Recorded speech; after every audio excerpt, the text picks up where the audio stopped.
of the field. On it, Ronaldo, enter Bonnet, Omo and Shada, apart from saying, Ombeshia or park so during games and I say I was ceremony no Ombeshia aside that now omonya na fofo a omotimi shia programs ahodo now so omo arrive na healthy of course Real Madrid and Barca Clásico omo mienu akrafo Spain enti omo nya special talent abribia no etwa ho atwa enti ono Leo Barca na Ronaldo Real Madrid na ekire se abribia na den a yebeye comparison nemum na a very healthy rivalry na be boni bia enso animwei ensem a Leo Messi ono enso eri atudwa ana yebisa ne se Neymar World Cup no 50-50 ebia Neymar ba ebi nso na Neymar ma obepe se wadan for brebo Neymar betimi aba so World Cup no dey all the top players and ehia na ni beje pa se ne yonko ano ne boy wo Barcelona ono ni hia ye PSG anka Neymar etimi eba World Cup ni bia ka ono Messi nani ebeji ye papa yenko other club issues Dominic akonfirm say Alphonso Davies wa kopra o prayer recently enti obetena fie for several weeks and ono enso ebetena fie enti Alphonso Davies ni pra no na Dominic for enso etimi akonfirm Paris Saint-Germain ebebo the finals of the UEFA Champions League PSG a launch home jersey next season omo ebeshe jersey no FPA and Dembele FIFA best and a Ballon d'Or holder no and a share enti enchene no ayo blue and then fifi no ayo red tin and a white kakra and so same top and down no ayo blue and a PSG for ebeshe home colors for next season. Luis Enrique ayo coach Emma Paris Saint-Germain Odomo last UEFA Champions League full so our finals on the 30th of May. Budapest, Hungary. Coach no more so nipa ama PSG man contract extension of 4 years. Decision there. Atake here 2 parties no ma agree.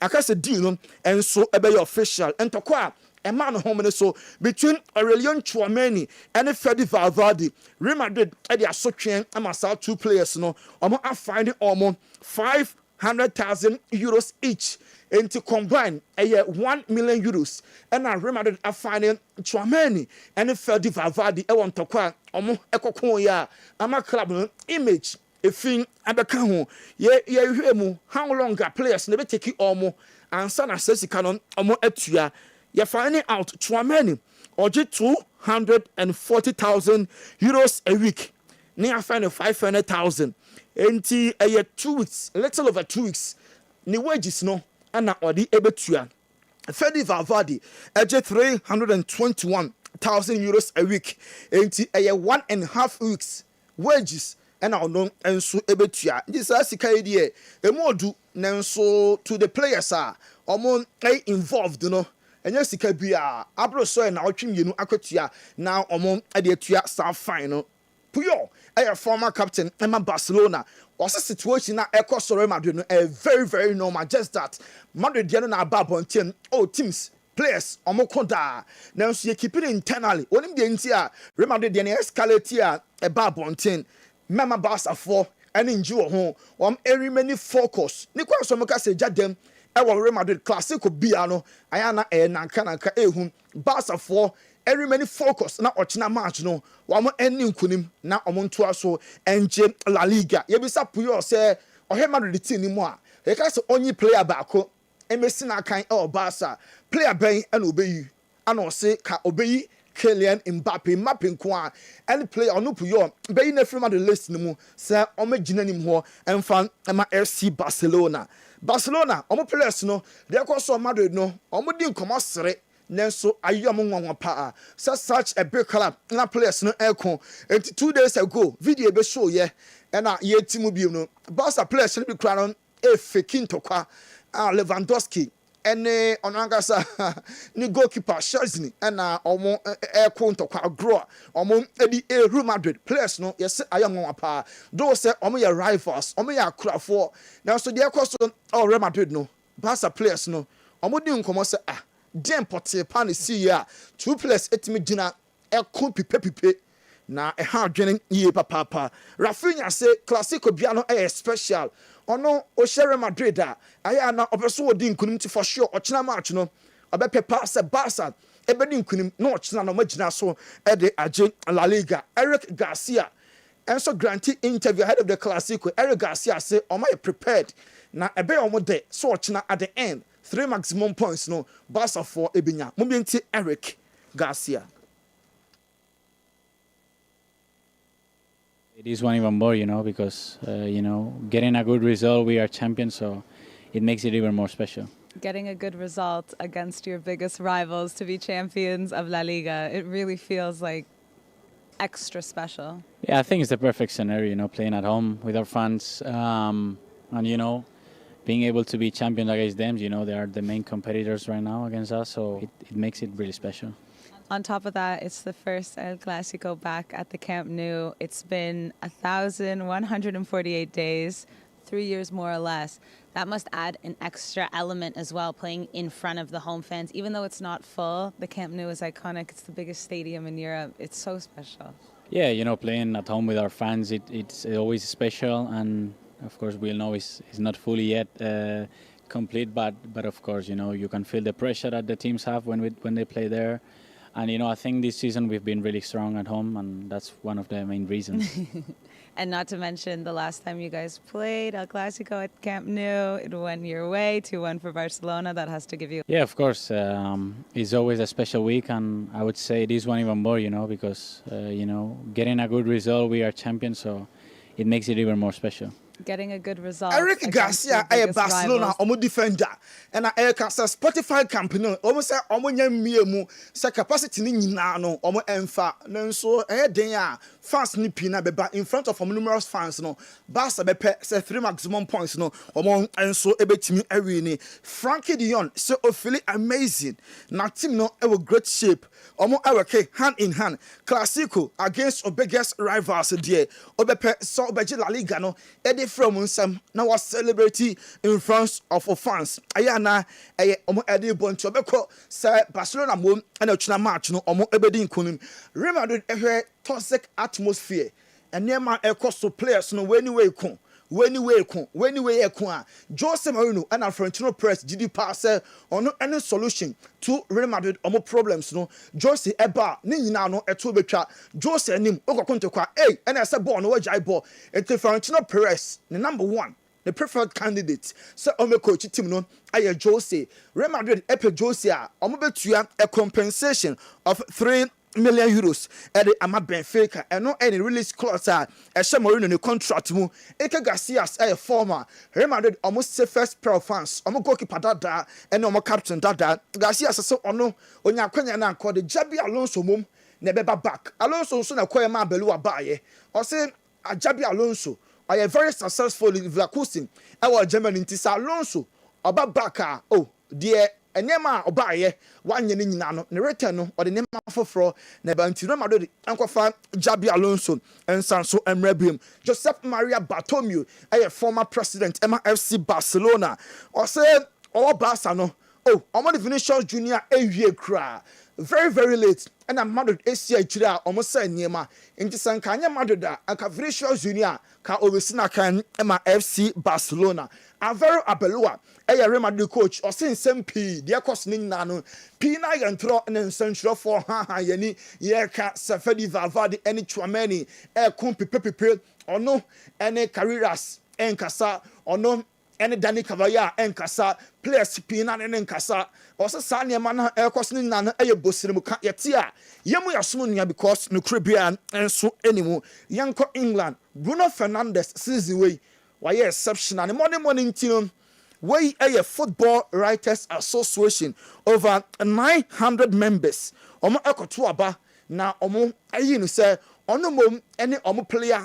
of the year we a Football Writers and central for omo tro football on samuko over 900 members 3 players ekoto ekogina ye no Fernando Bruno Fernando Declan Rice and Ellen Haaland na just 28 votes and Bruno Eddie BT Declan Rice and Ellen Haaland etosumiensa we the first time since 2010 I'm a United player F5 Sports Writers Football Writers Association a Player of the Year award. When Rooney, and now 16 years ago, 2010, or J Sabaso body and the free hall, Man United NGB until Enra, Bruno Fernandes, AFA Football Writers Association of England, a Player of the Year. Nano and Michael Carrick, Man United, interim coach no.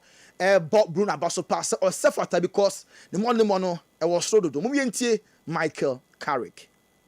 Fantastic, delighted for Bruno. I think he fully deserves it. I think when it's an award like this judged over such a long period of time, I think whoever gets it is fully deserving of it. And I think Bruno this season that he's had, and certainly since I've been here, how he's performed and the impact that he's had on the group has been fantastic. So yeah, fully deserved and delighted that he's got an award like that, and he's one of ours. I think it gets to a stage in your career where you evolve and you learn, and probably 29, 30, 31, 32. I think you're in a really good place. You know, you've gained a lot of experience physically. You're in probably as you're peaking, and he's shown that. You know, he's in his best years, and the level of performances has been, as the award shows, you know, better than most. It's fantastic. Delighted for Bruno. Michael Carrick, Man United interim manager, and Bob Bruno Fernandes about so for Football Writers Association, a Player of the Year award. Now, Edwin van der Sar, a former Manchester United goalkeeper. And I say there's one particular person, United team, no, Obia come once a month, now you're Boples number so, or no quantity or your unsung hero. Nedin Eddie Lemens, goalkeeper no that go post Mama United no. Says we were boy to my parents so call for and the credit now or deserve according to Van der Sar. Also goalkeeper we season or here payenko back. What that go papa into no ye can't place or me top performance. Elma United that ono Van der Sar or bet you suit Lemens as Man United. Or more a goalkeeper wa boy to my power bet me I commanded Sar Sport no for a very long time. Jabi Alonso, former Real Madrid, former Leverkusen coach, you know, and I yet it is a Chelsea for Yana, or more than a beba. So say Chelsea, coaching issue na kwakoye P and now more far or china no mapamo, or a Chelsea fan Utie, or her in our Kessben soa. One now did this a Chelsea Jumedino, or more the manner over to me Aya Juma. Jabi Alonso, former Real Madrid coach, you know, the dean. On top of the list, so betting Abaye Chelsea, Omon and so a manager. Chelsea and Liverpool airport and then Anopaya 11:30, and less than a sack a back. And then March no match day squad or be make up to the coach. So best starting no not why in a free move and also on a free bench and so abba. I may say Liverpool last game on my boy so and then available or no and so a bit me about Mikel Arteta Arsenal manager also find us to qualify for the Champions League. The players not Germany enough. I'm a fan to Omachi, no more concentrating or West Ham game no. West Ham a decider. Omo a winner. Go for PG this a Premier League no omo Angie.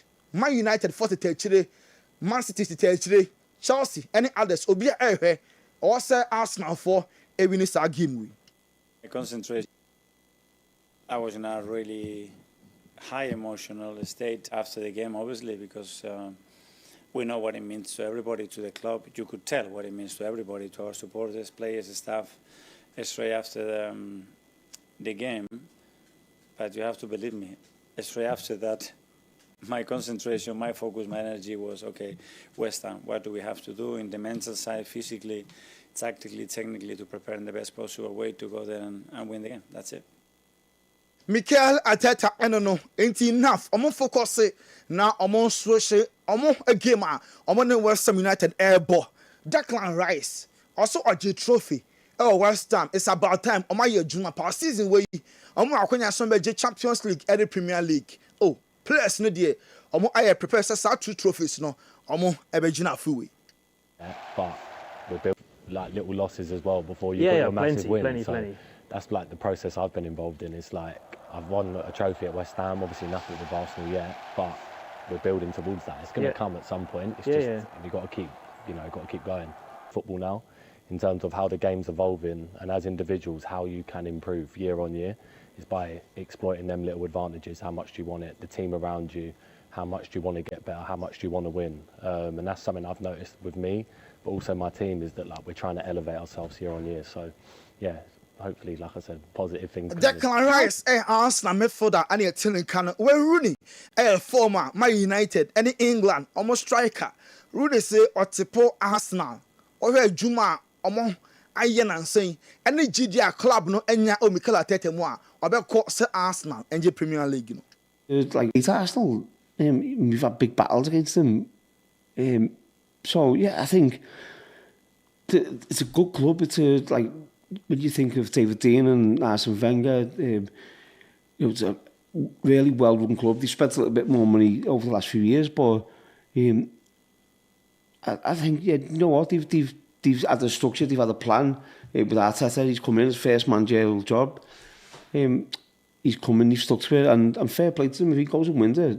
You know, fair play to not just Arteta, but for the club for having that vision and sticking with it. It's Arsenal. Fair play to Arsenal penny for someone in that vision. I must take it to Mikel Arteta and no one I'm Kwanswa or more air quackwaje double. Jamie Carragher say West Ham versus Arsenal. Who say a two teams no almost biggest game of the season to Arsenal. A almost biggest game of the season because almost a match we are Premier League, you know, 2 na kano. I'm a bonus say almost beje.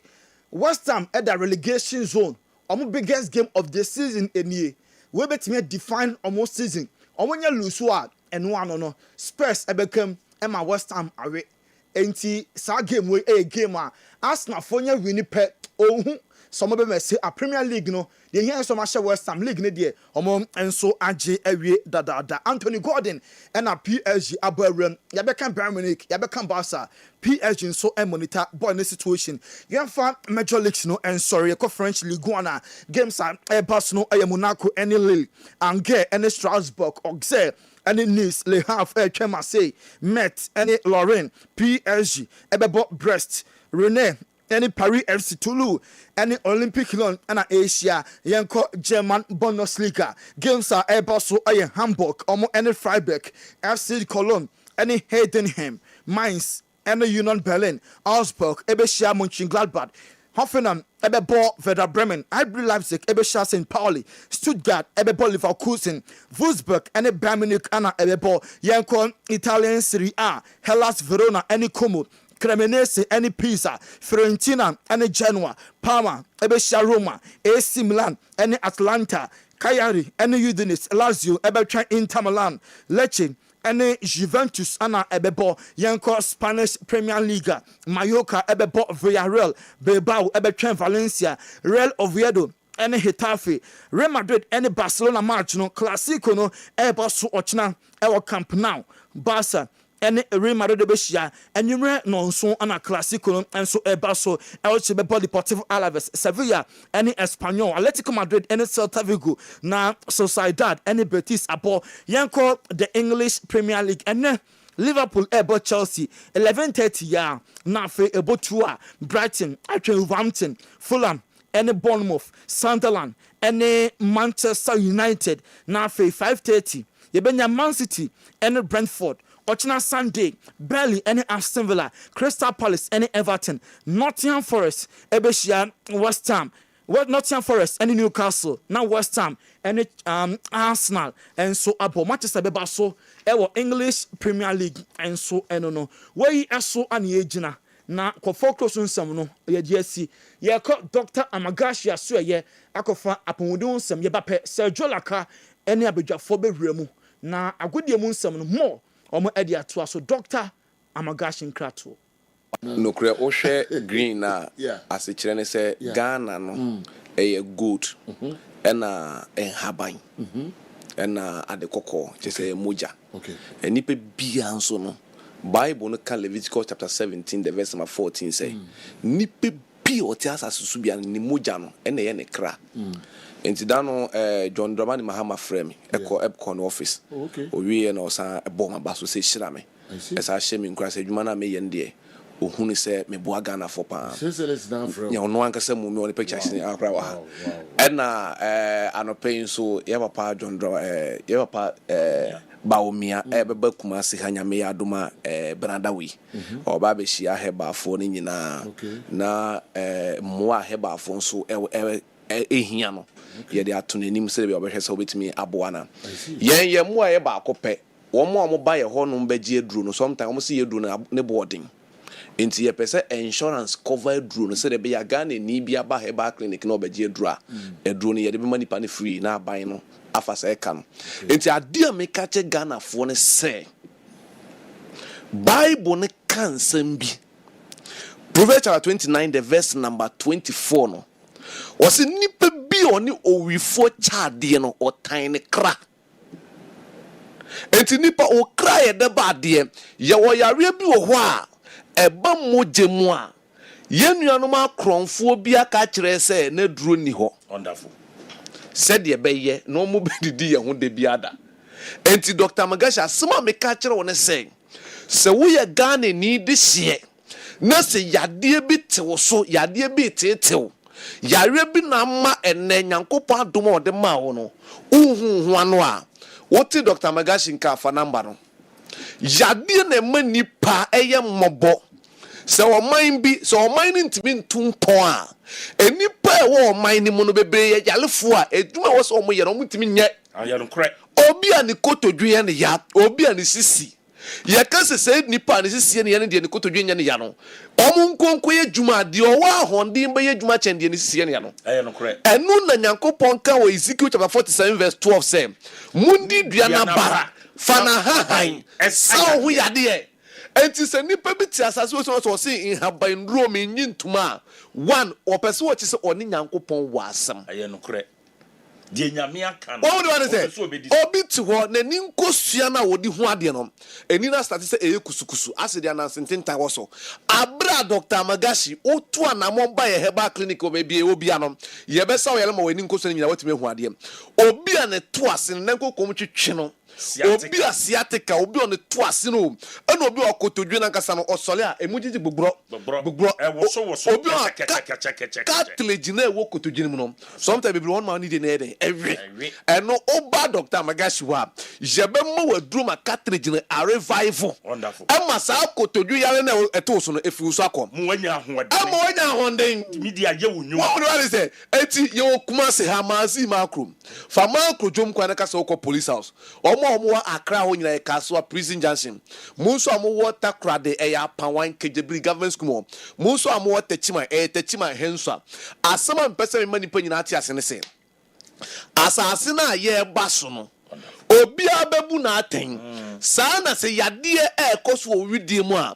wonko na wotenka Proverbs chapter 29 the verse number 24 ne kra ka say what say woni wo wifo chade no tiny kra na oti duabo na so onka enti obi on ma yare na etene so no obi na ahyeda yesu suma de yare na toro so eti se duabo obi a yare etene so na yare no osime Pedro etu ase no se nipa ni oti eduabo nka woni mu enu nti na Dr. Magashi Yankopon eyi me no me wanka nche bi se me carpenter ni o haban mani dubra ye wo asasi so no na me de say ale enti se obi e wo pressure obi wo diabetes obi wo asthma obi wo cancer obi kidney problem obi wo ulcer problem jefuyale oba Dr. Magashi wo tin to time ma me nyina wo esu na mfa we mfa ncham free tie because yefu na ti ho no yefu ne ti say wiase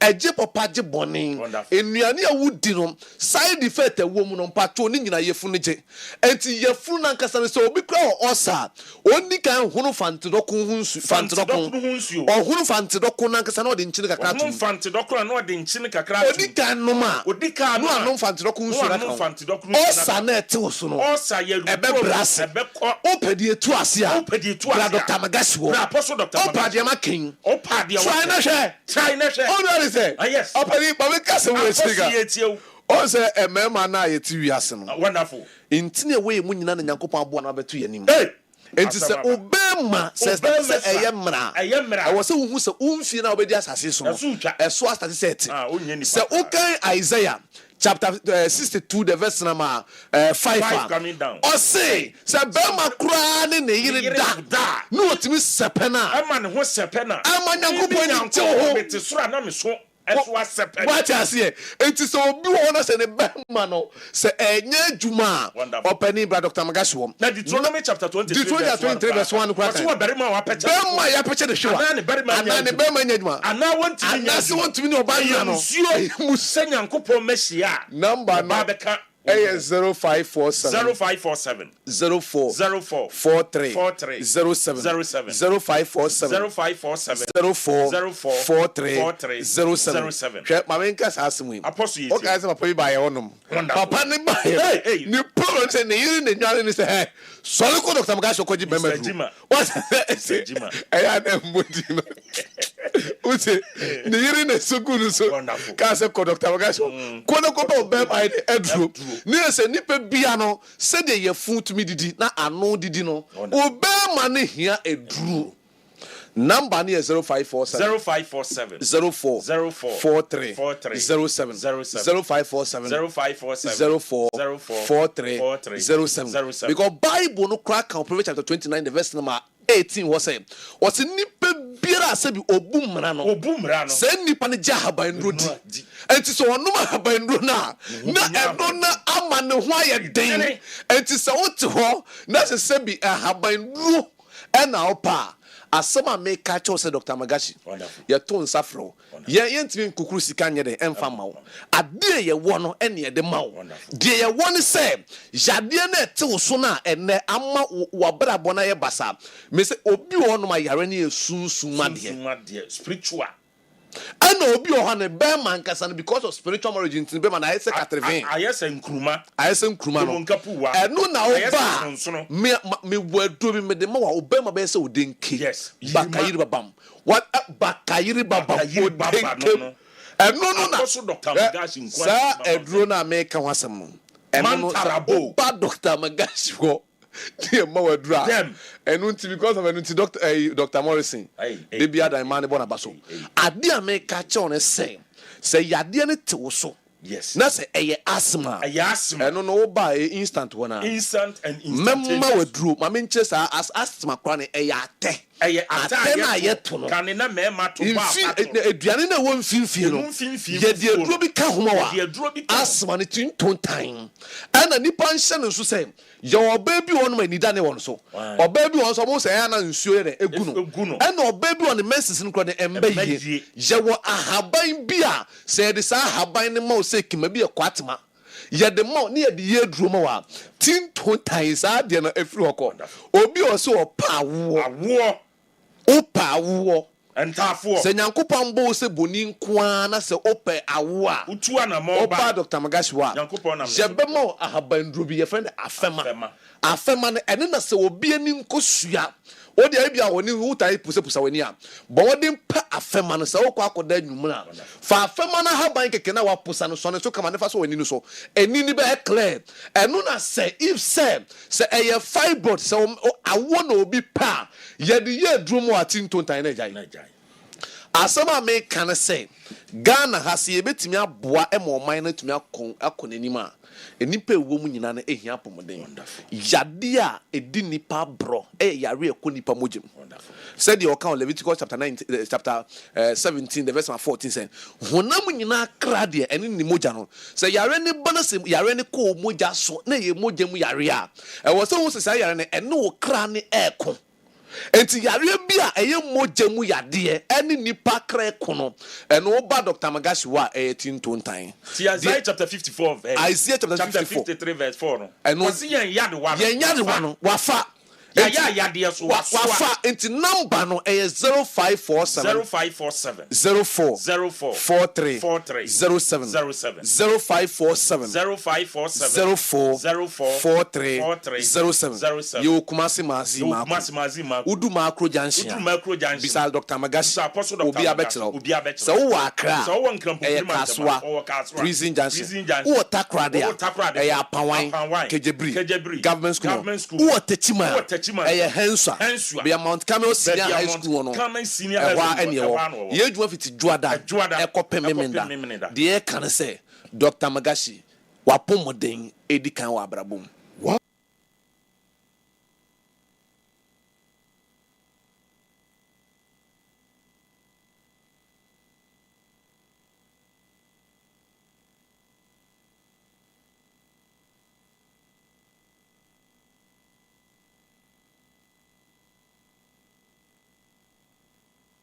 Pause.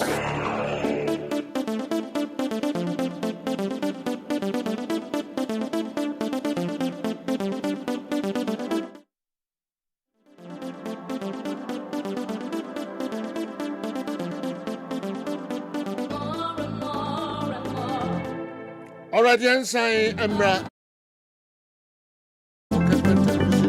Kessben 93.3, Kessben 92.9, Accra, DSTV 364, Go TV channel 121. We a final whistle, Jumedia, Mimindabia, Yade, Bremo, and Rena Somrena, so if you become say, do me no ebabo, Yamfagudimun Semino, Emro, May 9th. And then, as one, to say, flew to no air coso, din. And Yasam Kitua. Yabasa, your Hodjuma, Kakran, Smahuda, who have been mentioned the Tuja, say, Ofra, a small episode of Tuja for May 9 for home, and a Futu Kakra, Obinya de Amayen, Besha de form, penning for referees, security for Obia, club administrators, Obia, Ebenya, Nedia, drew on AB lines name, say no, and do one.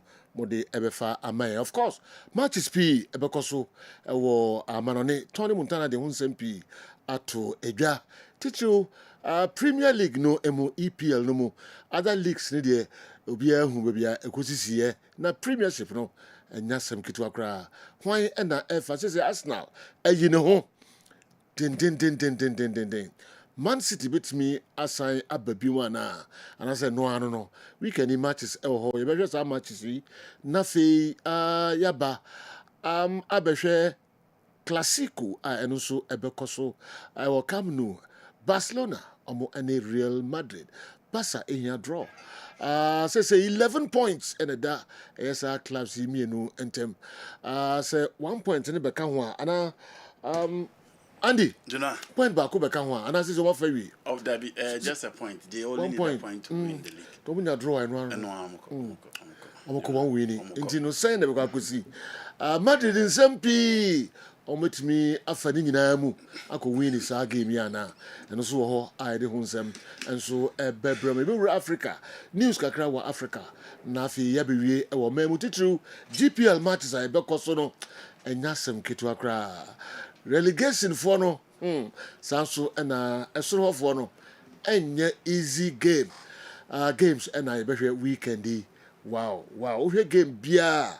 Who are some Eddie ye pa. How United and 11 wonders here, or more a almost relegation. Why and I can almost matches in the Beshe, Nafi, referees, handle some matches. And the other local stories I about one of the Bremo. Kakra na fi no do me no pepe na ya peja yemo 0551599933 0551599933 and I get WhatsApp messages no 0593231579 and so and videos ni na ya bejeno and they say yeah BBI come on, BYT you know the bia phone so Ayapa, so what man there? The Bia and so phone so. There they are like a crack of fra, bend it. And like a crack of fra. But all right. May 9th. Andy. Yeah. Yes. May 9th. And then I discuss here the Abisine. And I have referee be kokose, mon conco di match.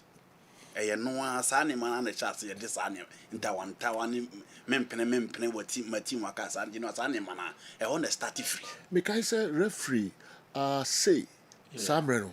Kotoko protest here so the card at football. And a 2 teams in the same reason why is who can be knife. Yes. Be knife and 70 specified. Yeah, Tisatri referee no referee Joseph McCarthy. Okay. From Cape Coast. And a referee Samuel Ese Walker from Cape Coast, and a referee Jacob Wilson say from Takrady. As I was say, a Takrady base, not child or Archbishop or Targets. It is hard for referee. A mummy and Sakrady or Mubogui until last minute, a day before the game, Tuesday, and almost settle on. Coach referee Jacob Wilson say so. Omramedinti at that time, can also crown head mistress. Now, Anopa. Wednesday and Okwakra because it was late. Omo twintonto kotokoso ompe Samuel say Walker. Has so on page Joseph McCarthy. Two teams in now some on pay refractive. Until be yes say ya general. Emma even last minute now omode Jacob was say di ban kotoko so on pay. Okay.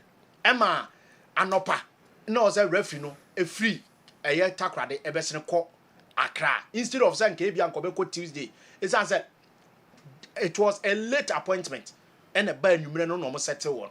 Until Marco to focus and no match that and last minute na yes say Tana General match and by anti omade Atta brothers no and a line 1 line 2 FB Atta MD Atta from Cape Coast and a referee a year Yosin Yabwa a year 4th official. Referee na that TV show na. No na TV ni so. General we grab brebe mu a me ne di nkomo kakra bia na nka e bia brebe. We ne di May 9th. Obitimi ama yakasa.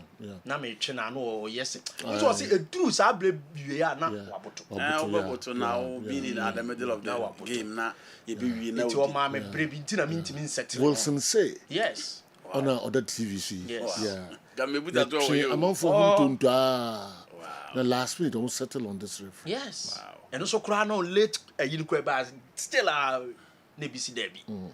One team so on TRC. And when it comes to such game at times you know and you be brain come especially on officiating. Nti baby a wo sha ball no ya wie ya ba be pon a has of folk nya asa go na ya pon kura wie asa nsensem we ba no general. Emma mi hu said na Andy started broso ba say e ba say ya any per positions a teams be done e wasanka sabio appointment committee for no eso do o maso ba form kakra na omu tie de wa bonten not de omope. Besides that, we are in an era where the FA president is on record to have said say ye can problem e wo ye football me officiating e can until you drew the cornerstone of our football, the most difficult moment. Areas are general, a thing for the league to cut across. Nasa ebimo derby. Nobody is saying that all the clubs and I agree. Everywhere, you rosy concern about officiating.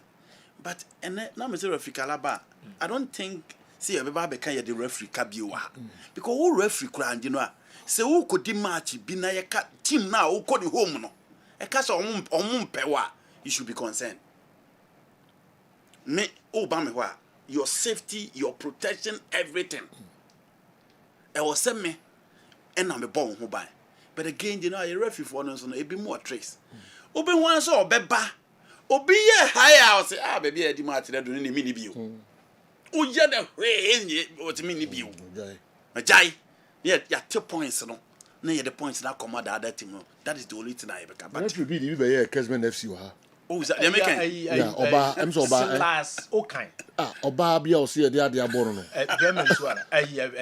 what is the name Kwame Usu don come nim say o monitor program here nsu em say npa krokra no mawi no abo no da ho say sadia de me kai Kessben ne Brekum Chelsea. Yeah, a Kessben game. Yes. And a referee Kwame Usu don go Kwame Sam now am say we vice chairman Kessben FC. You be say do the any board and show be on maybe board.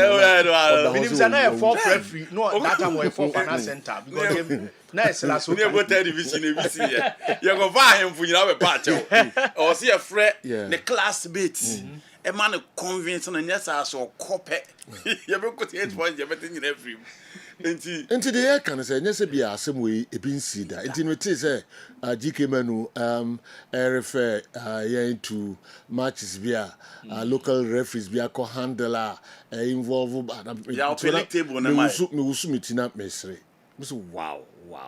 Obianca say bin see that. And I see and crown when I can say clubs no already concern. So just say, Obianca say bin see that. But baby, I didn't do say no. A very crucial moment. So just say, yes. Clubs involved no. Obia ethnical relegation. Yeah. And yes, be a certain now. Can I be a home teams now involved no? Amshada emfa hon. Omo yin free mo no so be a Uncle Winnie. Oh, the no sa be obeyi nani. But baby, I do no team is mempe. team na raise concern and the concern now we're raising is no a genuine concern, very genuine concern. League table no na league table into ya bim kakra obia so here from Asia 11 wonders okay na chekosro kakra there be chekosro kakra ho United omo de omo ko ho any young apostle 11 wonders ko now a vision now 38 points young apostle 39 omo na ebo home omo Nations FC 41 nti say young apostle just in case omo we near omo kwa ko sa Nations ho Nations say drop their back down FM and a Nations ya Ashanti region team and omo ko young apostles and almost say referee Juliet appear on match ka wabidi bi dan so ni bi da o wabidi bi ho na almost say derby protest omo ye dey say team na eba ho Ashanti region team referee no so ye Kumasi referee nti sa dia more or less me can say Kumasi team kra Kumasi team Kumasi team nti referee no we agree referees are professionals ye hu say Kimface and Kotoko Kumasi referee di but we want him for way to Kumasi Kimface versus Kotoko and you the same thing into almost say referee no oba bidi no ompe sa referee no changing them then people started raising concern about wadi Bright almost wadi match no said also wadi no asem here yes we baby game na the crucial ya we need table in free so the crucial moment we are division 1 straight away be taking be and the games now mo de be buy no ehun hia bako aka 3 games into general obi atime yes e man ye say teams na that Free Nations FC eba basic vision obi atime even so do all blast quite safe the air from 41 to down until fan from all blast maybe 18 one year careful you'll be relegated Basaka do here 1 win wakem a true crucial moment your referee for be brebe into no kwa gudi match na so no kwa gudi match na yenka say bin sida ebia sida fine but baby edru no almost say yembe this is not the first time 2 clubs from one country okay ebidum kra ho yempe no Zamalek ne Ali omotumi kofa referees from Serbia Germany Italy France Netherlands emombe handle matches ewo Egypt Ali Zamalek the referees on Egypt omo nyaade ana and the referees on Egypt omo handles our matches ni bi dana omo handle but it drew crucial time bia there's nothing you can do about it yes omo kan Egyptian FA no so kofa referees ne ba Kotoko had to folk mpe busy da yes decided sa novelty 2004 dey na yebutu so obi aka so mpe Ghana referee am ko fa Togolese entino and that referee ni Ghana how bit my handles our game na let me come on that referee ni Ghana then na say an kan chom say referees are handle matches are handling e bi na be handle omo hwe time omo hwe circumstances no omo hwe the fan no omo hwe the game football and the sport and omo hwe the local league no the integrity of it and then confirm a team Macau at that time the timing was so key crucial moment and we take men no ye sembe krani and the other day can no say Ashanti region but say en kasa Ashanti continue wa ha you wa ha ma o mamuri na and beyond and the Juliet appear say go for Ashanti free Kumasi and a nation so free Kumasi senka nye pepere ya na say ya senka no anzo wo mkoye na because the person nations ekem na team from Bono Eko Ananbwa nanka emia no nanka ba cross abadada good so na haso pale yes but maybe I no current down here no your referee be prepare for Ghana simple your referee be pray very simple you know when I was say you train it sreni abasa na no so this year san force obi anta na obeki decision nti dey kan no mo pa mo nsesa ehi enye ya semwa say na ka bebre ma FA nsesa referees bebre anamboa ibi also obeka yen nsesa no omo de beka kodi but ya dwenkyere eno no bia games na duro no ehu uyi kadem young for ni free mo you were about 20 a year 728 a year center referees in Ghana oh sharp ye betimi ayi emu bia de akọ even omo ko 40 okay edi adwenkyere ne ya kire no Mobefa, fine, Mofa. Because apostles are raising concerns. And your referee also safety. Games now can be a more raising concern. But we watch and never be. Nobody can say, Debbie. And you know, referees be brave. FIFA referees be brave. Who around? I'm with my handle my cheek. Come on, come be a dream crowd and elite. Your first class referee or a lie. Yes. Right, FIFA referees near one. Maybe I do know. Nanka, baby, Juliet so can't be fair referee. So no now move from it to be a we brave, they make an auntie. Apart from her, referees almost deep league no more good. So far, I'm checking 30. My center for days. I'm quite on one, I'm some uncle handler, no problem. On not the safety who here. Juliet also safety who here and teaching on. A Jumana, we are Musi and Triamuka. And I must send the signal, but say, pel. Into well, you know, the old canani, Ombiti Muntia, Munko Yajuman. Young common on Nika, Nafi, and say, Emra Africa, maybe you feel. You know, big games, Basso, na Elusa says all the big games coming up, no. And you dear training and holding expectation about Fem Kaka. In 1932, 94 years down the line, was the last time Yenya Air Clásico decided a league between Barcelona and Real Madrid. 94 years ago. Game 1D in a draw. A 2-2 in a game with me and there. This time, the difference is that match we end decided se Barca be winning league no, and now omo win it. But at least se Barcelona team sha or match league title and again. Any jebe na obenya se okra obehye no na odi age a league title. Chelsea fans ebepe so omo behye Arsenal na Tottenham Hotspur. No dia league title. AC Milan fans bepe. So omo behye Inter Milan no dia league title. Juve fans bepe. So omo betimi ahye Torino. And the Juve fans would love to beat Tima, your friend Inter Milan, for the Derby d'Italia. No omo dia de Serie A. Samson and Lazio fans bepe say omo betimi ahye AS Roma to win the Italian Serie A. But this time Madrid versus Barcelona. The last time you say a game be say Barcelona force a shot or match league title was 2023. Game no ended 2-1. Na a Frank Yane Kessben and a share second goal no Emma Barcelona etimi ewine. This time Frank Kessben on a baby OC kind on your part of the Barcelona team. Again, Barcelona had a crucial encounter without Rafinha and Lamine Yamal.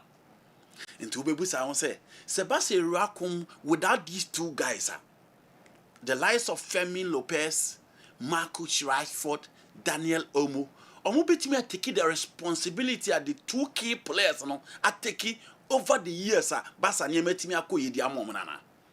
Lewandowski bad the last time against Osasuna, and look at the goal that he scored. And then Obenya had the chance to start in that particular game in the absence of all these guys. So come Madrid and so on. Ye nim sensema Madrid come in the last 2 weeks, and from Monday be seen there. And ye ma Kylian Mbappe from or Real Madrid. And ra ye can 30 million. And the numbers ne kosoro. Now the no sa to achira. Obesa hwe ensensema akoso e wo Madrid team nim. Alvaro Carreras, Anthony Rudiger, Olien Tchouameni, Federico Valverde. And to call PMO training ground to the level of Valverde available for this particular game. I bet him Barcelona because of Intokwa or Olien Tchouameni and so at the boy. And it's a whole shame Madrid for now. Stories a free on camp Hobano and yes story. Do you know? Palatable for Real Madrid fans ahead of the Clásico. So Barcelona team no money issue bia. The Barca fans are just waiting. Say, you know what me left the trophy. Now Hansi Flick are taking the second league title for FC Barcelona. Jules Koundé Abba, Gerard Martin is playing so well as a centre back. Eric Garcia Pau Kubasi is available. Yao Cancelo from the left side. Into any option a coach person will choose from the back line. You know, all these guys are available. Pedri is there. Obe Puchere Garcia, Bamet Fudana, Maka Danielomo, Maka Femi Lopez. Rooney Baggy from the right and so on. In the Barca were a lot of youngsters to choose from. And again, Gavi is back. Likely say, apart from the back line, I'm a boy, you know, Gavi is likely to start as the pivot behind Pedri. Femi Lopez and Rooney Baggy from the right. Marcus Rashford on the left. Now when you be at say Lewandowski at top. Into a different Barcelona team that will be playing against a Madrid team almost in general. In the absence of Mbappe, no more tries or more beat me a BB. Vini is back to form. Osho goes or them more in the last 3 games, and the goal that 2 goals he scored against RCD Espanyol. Mbappe is fit, Courtois is fit, but you need a Beloa where that's all Obama killing and started, and now Obem, and also Obe keep Andre Lolin in the game, and also Obama Courtois and so Ababa. For Madrid, gradually. Trent Alexander-Arnold are raising bar on the left side. Fela Mendy and Senan Kwababe Shawam Genoa, Wakwa Copra. Until you are looking at Frank Garcia and the Alvaro Carreras, any of them, and because Lamine Yamal is not available, omunya problem be from that side. Femi Lopez they tricky now over finding a way to deal with its positional sense. Any movement in the final third. Ofa Jan Huysen, Rudiger. Or say Asensio crowd on Betusuna. Lewandowski, the supply from the flanks into any of them in your trouble. Now made food. Because Vavadi was not just say Thiago Petach, Jude Bellingham, and then Eduardo Camavinga. Any of them are likely to start into social Madrid in team now. And you know, Monaso to say the overcut is Barcelona Diana. Up front, you need to Gonzalo Garcia Bebo, say Vini will obviously play. Brahim Diaz is there, and I said Mbappe be leading line for Ibrahim Diaz and then Vini Jr. And he said, two teams are on the scale. It is difficult to set up the first 11, and Barcelona will be playing without their 2 key guys. Omune ha opponent to be any time our game. No, Samson Amado de Sumaka setting department to be Nanka will be a say someone now it will be tough for AFC Barcelona. Inti sa any in sema echo, and you ask yourself. Will Madrid win this particular game? No, with their paper and send some to a training ground now because everything shows that Abeloa is not in charge. Watch let's say you want to mean yet. Until then, one was said, and Crab and Fiorentino Perez Rodriguez. Only Jose Mourinho come on a quadru actually. say Jose are likely to take over for Real Madrid. It's a very dicey game. Missing key players, especially Lamine Yamal and Rafinha, has been decisive in El Clásico in the last 1 year. Those are the 2 guys a Barcelona weapon. But ask yourself, Pedri Monso in midfield and then right foot and Lewandowski available. Only form there, but the experience and the quality inside big game, you will need him. And a gamer, Barca playing at home, Madrid and team, Macasa a bit disjointed and team in lucky the unity to play.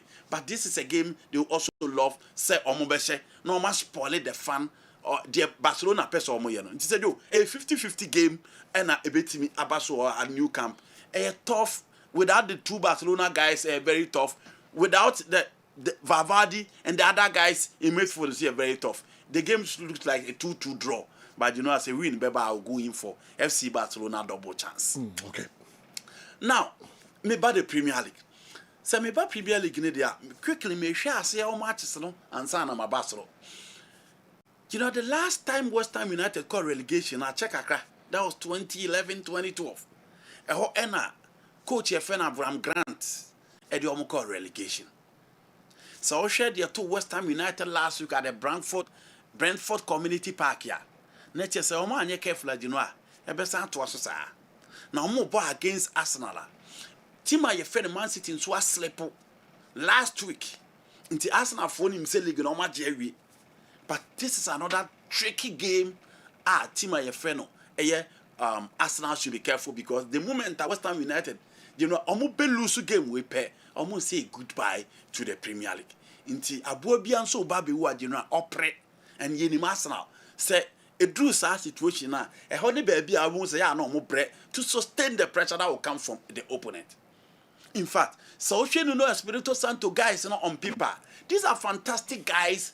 And the last game, Bisaka into the car Walker Peters and boy, and Obi to say Diouf, offer experience at Gel Decisive from Monaco, Chelsea to the French national team. You are talking about Konstantinos Mavropanos as another centre back. And you're bad for the centre back pair. Matias Fernandez, one player, or buy, no be a kind of one. And young one at Manchester United, Craig Castle, or Munya no Mope. Thomas Susek, with so much experience in midfield, Gerard Baldwin, and then, we are looking at Somerville, who has been playing so well for West Ham United. Pablo behind Valentino Castellanos. But still, I name him fat for a team, my friend, West Ham United. And I said, almost so better, so almost better this particular game. Not pressuring in the team free almost so. Never be a team. I could see Eddie Amomo. A difficult one because West Ham will never give up. Arsenal should be careful because slip on a Man City a slipper. Be a chest of way or Mafia. Na Bibi also a chest of everything a league title. But we the most difficult game that Arsenal against West Ham United. So they should be careful. I don't think West Ham will give up. But Arsenal should be careful. Likely say with the quality Arsenal and the confidence of the ball game no Arsenal can go away at least a point in that particular game that almost so a team are coming in. Manchester City against Brentford. Etihad. You don't expect City to sleep again. Everton match and no team in your way. Now your friend Brentford almost so Man City should be careful because of the front line. Amode Ebano, Igor Thiago, Dango Ouattara, Oseka Obi Etise, Matthias Jensen, and Mekaya Maluku, who was had the last time. These two guys, guys are for Tima, your friend, Brentford. Into no more Baba, no, you're careful, especially with your defense line. Why you're careful, Omu the Bibetum. And the team your friend Manchester City should be careful. But one thing is City a team as almost bullfie, no more here results, they do this level we are. Very difficult to sleep. Until you play those guys out, three guys, only key to the setup of Brentford. So who team play almost out.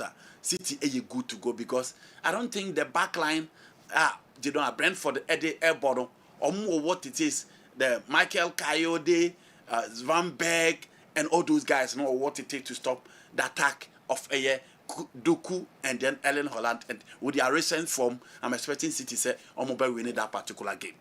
Now, if I say why my memory Kakra Manchester United against Sunderland. United you almost secure almost qualification to the Champions League. Now you more proper welcome.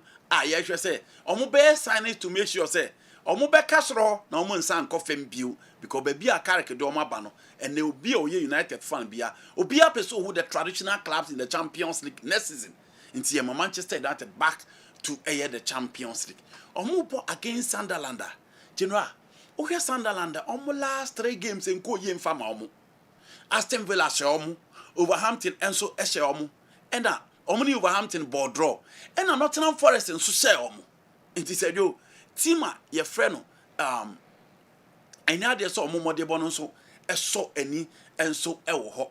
Inti Manchester United, I who said in the last game against Liverpool, they played very well. Now we're Sunderland team now. My cancer a team on a lot of experienced guys. More Granal Jaka, more Noli Maduoke, or Mukele from RB Leipzig or Paris Saint-Germain, and working the Wabata team. Or more Ronaldo Mandeva, formerly of Atletico. Or more Daniel Berard, and so and or more Omar Aderete, the Paraguayan centre back, and so into our team now who from defense to the 2 pivots in front of their back line.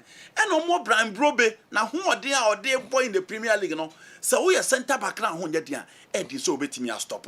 So those are the areas. Granel Jacket and Fifino Chapas Netum. Now Brian Brobe, how it is one top, which are barely getting behind him with Enzo Lee, not on a position of fanated.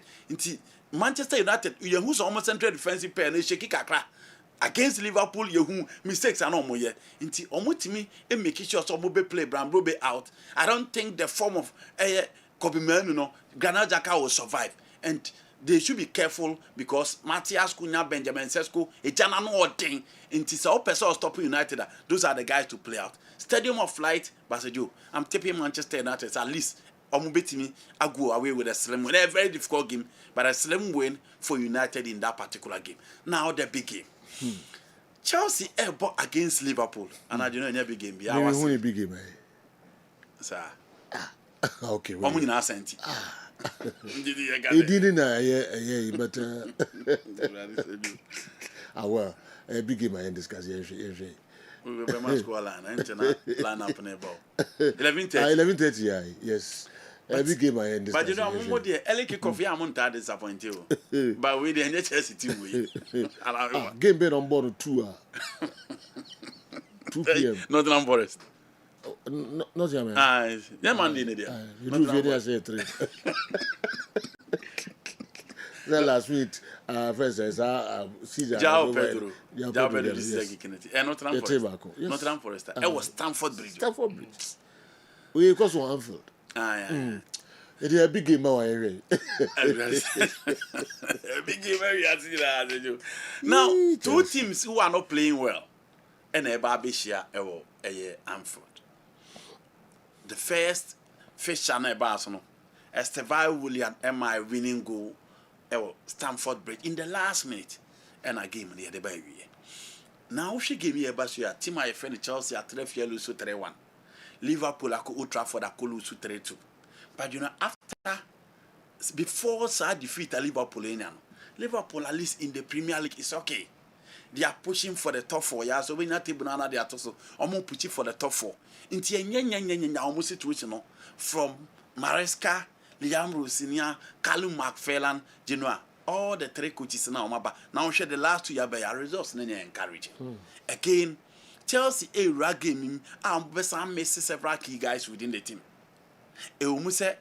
Robert Sanchez a pry the last time on Morgan Gibbs White, so Robert Sanchez will not be available. Into a goalkeeping no cry more problem and so free James Ababak, Cucurella nie, Levi Cowell about, so that's a piece of good news for Chelsea fans. Cucurella is back. Levi Cowell is back. Until Levi Cowell, Chaluba, 2 centre back pair. Romeo Latvia, Moises Caicedo, and then you are talking about Enzo Fernandez. Kupama Beko right.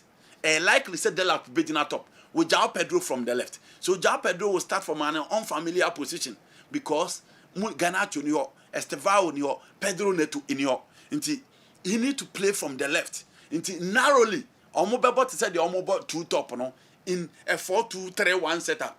But any time be about a ball 18 balls now Obe say João Pedro so to support Liam Delap. You know, and credit say Liam Delap there, so the money more. It is as if say Moon so 11 because the performance no film. But the options are available. The coach has no option than to start him because the white players will be available. And Obia himself for João Pedro. He's a versatile forward. And him more baby obey abo. Operating from the left, I think it will help team a friend of Chelsea. For Liverpool, almost squad in but you know, do pack and so on more body you and una Liverpool and so Ngomoha is one player that Chelsea should watch out for him. Cody Gakpo against Liverpool wasn't bad, and you know, playing the game the Anfield, no. In himself Chelsea in big games they try to step up, but I don't see the Chelsea team winning Anfield. I feel that Liverpool will go away with a slim win in this particular game. Oh, okay. We know maybe because so we Inter Milan Nigeria. I come Bundesliga Farmers League. They say the Emperor Monka say Farmers League. Okay. PSG ashu bia the And I am Mbappe ni Madrid in sense. Yeah. Me patrol touch Zayn Kakrebi. You know the Mbappe story. Kylian Mbappe one player. Yedi ka de fans Omoto aba ema nando na say fans the crowd ntiase. As of the last time you check in over 30 million. Yeah. Almost same nyina say omo nhia no e o Madrid popoko ni. Emeno ameka say so first pin population closer to 50,000. Nti yemfa say Spain for na kra na so mo mpɛ na they are getting closer so mo benya the Spanish population so mo mpɛ Kylian Mbappe. So Oba Madrid is close to 7 million in terms of population. Let's just say Madrid kromo no or ma traffic no by 5 for mo so mo hia Kylian kromo. Mbappe asem ni problem nyina na say. Kylian problem nyina na say. Before Mbappe ebeba Real Madrid no. Na Madrid for ma di omo Champions League. Omo gi yen the following year omo ntimi and omo sa beji biu with Vini and Dani Carvajal 2 goals against Borussia Dortmund omo di omo Champions League. Yenim say Real Madrid boboko omo di Kylian Mbappe chia che. And you know me can had the last time say o she team Real Madrid foreigners are board to pay Brazilians. So you Brazilians live through France and Argentines and they follow in terms of foreigners who have played for a team a friend Real Madrid. It is a winning time. Now check the success story of Real Madrid. Once a team will be one French international agent. So the early 50s, when they dominated the Champions League, it was Roman Copa, the French international who was part of that team. So Babeshe, Omoko off, no more back after 32 years. Omo ba be pie mo omo sa gi Champions League. No mo Christian Karimbu. Ewo omo midfield abra no mo gi Champions League no. 1-0 against Juventus at the then Amsterdam Arena. You know say you no free wa. After that, omo say ba be gibi. Ewo Glasgow no. No mo Claude Makelele no mo Zinedine Zidane. Once again, Real Madrid team winning the Champions League. Number Samuel, France from you. Fair no to actually. Among other French guys. But again, when they decided to change everything from the Galactico era, almost off. After Handen Park, on in the Champions League, it take you almost 12 years. Fiorentino Perez is back to take over from Ramon Cadrono. Almost a coffee place, almost a far Karim Benzema. So again, Ricardo Kaka, Karim Benzema, Cristiano Ronaldo, another French international in that squad. And you know, Mubayano, Yasaba Benya Obi etc. Rafael Verana, Ononso Babe Kahon, Genoa, Enna, Omonso Beji Champions League Libya. After breaking the tie, Enna Zidane Esa Babe for team Nibio, Carlo Ancelotti Koye, Zidane Baye, Obeji Champions League Nemiensa. Again. Almost a true story now. Another French international ababe coach or more boboni and on Sado Mabeji Champions League mensa. You know, no Sankoda. So, a Champions League on Mabeji in recent times, Yaka Chouameni, Yaka Felan Mendy, Yaka Eduardo Camavinga. Into the last 2 from Carlo. Yes, and the 2 French internationals said you almost was a Mabeji Champions League Nibi and only a part of the Madrid team. So, who draw the story of Real Madrid? Untimin enka narrate the story of Madrid without those guys from France and also the French connection. It be only a part of the team. Inti Madrid French players. And you know, there time Bama, you been what discussing other teams are almost connected with certain countries. Bayern Munich will not dominate European football without a French player. There be a biom, Sana Bayern so story in it here. Barcelona a Brazilian, it's almost connected. Atletico Madrid Argentines, almost connected. Bayern Munich Germans. Into you know, me back to Kylian. Into Real Madrid aye team almost preference for. Into Mbappe see so now almost as he did the chick. Into time and uncle ko fan from Monaco no. And now almost PH for convincing the agent at that time, and it was Antero Henrique. Or spend 3 days in Monaco. And or they could convince you almost say because of Cristiano Ronaldo and Karim Benzema, Madrid and Kylian Mbappe chance. Into a woman in PH. It is a Joe Mbappe or Bar Park the Princess, no. The piano and it's what you say or come Madrid or come Madrid or come Madrid. Champions League, you know, only PH Bobiako could do final ever Portugal. Chances in the buy one to me and one Sherman or Noya. So at the point he was frustrated. Now Mbappe decided to be Real Madrid. The contract also renew. It was a president step in. Emmanuel Macron step in or convincing and say the French project no Neymar ko Messi ko all the big guys ne ko until they say everything is centered around him. Cavani ko Di Maria ko Verratti ko until also only the project na things will work out. Na the opposite onya no benya. Unfortunately, against Borussia Dortmund in the Champions League, they were eliminated. No bien is saying come the Dortmund team be have na mama say and a general Dortmund for the PSG free mu and a PSG continent. Na Mbappe say that be a failure or ko. E konsem ne koya to the level say e will say PSG for the 71 million euros a year. Sika no de mark Kylian Mbappe no. Other bonuses e ma be ka ho. And we sika de Mbappe ko e. Mbappe say that be Madrid for a money 30 million there. Or kono akwaje no na image rights no ne Madrid for ache and Mbappe e buy. When Mbappe was coming, now Madrid for him so the best player in the game never. Because you know, two iconic moments for Kylian Mbappe career. And then he didn't do baby you put the greatest of footballers are. You didn't cut the game against Croatia 2018 World Cup finals.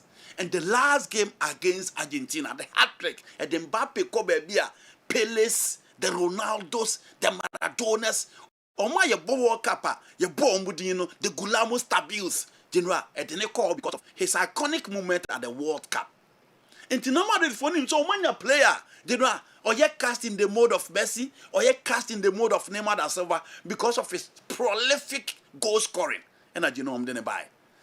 Mbappe buy and I said, Joe. Or started say ball no obo Madrid for no say complaining say no Mbappe na no money no Madrid no enyo no ma no because now goals in ma then Mbappe started scoring actually na Genoa ejano so na kill that so ana all she goals na sa into the last 2 season start here obi as Mbappe a world best now season last season Genoa omokobo intercontinental competition Omuwie and Vinicius Junior was adjudged the best player. But your ball league in Uwe, Mbappe won the top scorer award in the Spanish La Liga. Real Madrid echo trophyless domestically any day Omuka Bontin be a question beno Madrid ain't me achieve. Now after that, Semnesha say no. 2 captains cannot drive from the same ship or see a ship back out. Among folks I say question the coordination and the unity of those 2 players. Among folks really concerned about the fashion of those 2 players, Kylian Mbappe and then Vinicius Junior. Now Carlo Ancelotti got a new coach aba. A new coach in your FIFA Club World Cup. Mbappe Kupra. Actually oba back. Now the last game I'm married the ball FIFA Club World Cup no. And clear by they say Xavi Alonso line up or you know. A plan by a man Vinicius Junior didn't nanka Vini in him. So Xavi Alonso chose Mbappe over Vinicius Junior. And they will share how and any team in almost build there. Everything should be centered around Kylian Mbappe. Vini penalty obo omujidema Mbappe. Again, Mbappe start take due opportunity and man you baby or sa and consistently Mbappe take shine from Vini because the number of goals Mbappe will score, Vini cannot score those goals. And I generate twice. And then at a point in the Clásico, Vini step up, played so well. The who answer Xavi Alonso say in a film, and a Vini so on theater say in a film. And on the escalated in sense by in the Champions League, Afina Madrid performance and Bafem and a Fiorentino press Xabi Alonso. Initially, Madrid started La Liga. Omko says game no bien team so the Vini complaints obia so until actually no start say or step up. And omuja Xabi Alonso Xabi Alonso. Ekoye. Then Abeloa comes in. Abeloa buy in the first conference and we got it to TV say so tien sema waka fa Mbappe and Vini one. E say the 2 big guys in the team or can't send perform when a man penny for the Jumane man. And in Madrid, you need to control the egos, manage the egos, and your tactics in the winning game because of more already made materials. Obi about Champions League final, last Champions League 2 go there now coach La Liga inti Abeloa buy no clearly so share the tactical plan of Abeloa. No so tilting in favor of Vini instead of Kylian Mbappe. o defend no the game mode ni nyina di so nti Genoa edidi mu a ene Mbappe ko prae now Mbappe ko prae no Real Madrid football against a team a yefre no Benfica Vinicius Junior scored, they eliminated Benfica. Omupa against Manchester City home and away, it was Vinicius in the Champions League night. And Omuyi a team yefre Manchester City a frame. Inti Drew baby, na Mbappe ni hwa. Who se Madrid for ni book game na game ni flow. And yem Vini mode bonkwa. Who se game ni flow, who se team no be lifting the game no up. Then they started blaming Kylian Mbappe. Say, Mbappe na Mbappe say a team no. Ono na ema ball ni ye ba ye team mo. And a Madrid fans they shas here.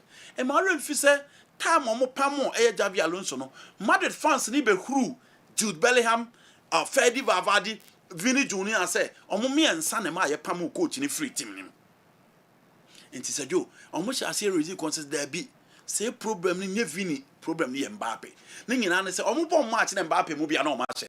Mbappe be boy ya age no na omo abodro na omo alusu enema nkoyi. So they started ringing bells from the fan base. And Genoa fans the shall say derby. Na the mom coco pa ye cry Espanyol no Rebetis match na.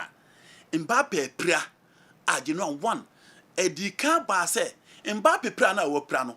Walk up no person o koninti no person o twe no free Madrid games nim and fans na te. And no chi ansa no mo game o mo say hu say ye man Mbappe chance say onko enko relax. Osane the girl Esposito akodru Italy kwa akochere. Na fans na say hey Abrante no one wa be say team no. Obaye ko trophyless. I miss all his potentials and now what's now original. Or share the personal glory. What is the personal glory? Mbappe has scored 15 goals in the Champions League. O she Pichichi ya oba begin the second time. Inti season nimre wie no. Na area season e bon Mbappe din, but Madrid team no air suffer. But omo dey compare other great players omo be sure omo jesi na. Omo influence no omo effectiveness no enye down to their selfish interest alone, but enye effect e club na so.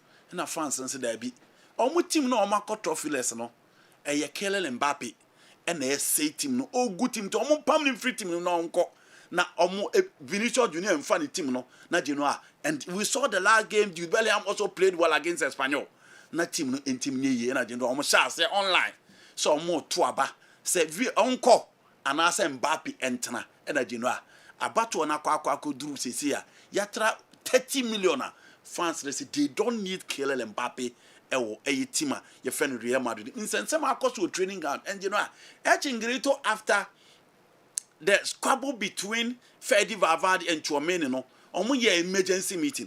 Now after emergency meeting no and a players in court na omo the camera ne to Mbappe so no was saucy him. No omo de betu social media na Madrid fans is so and omo twins and 77 abasa. And you know Madrid. 1, no player is bigger than Real Madrid.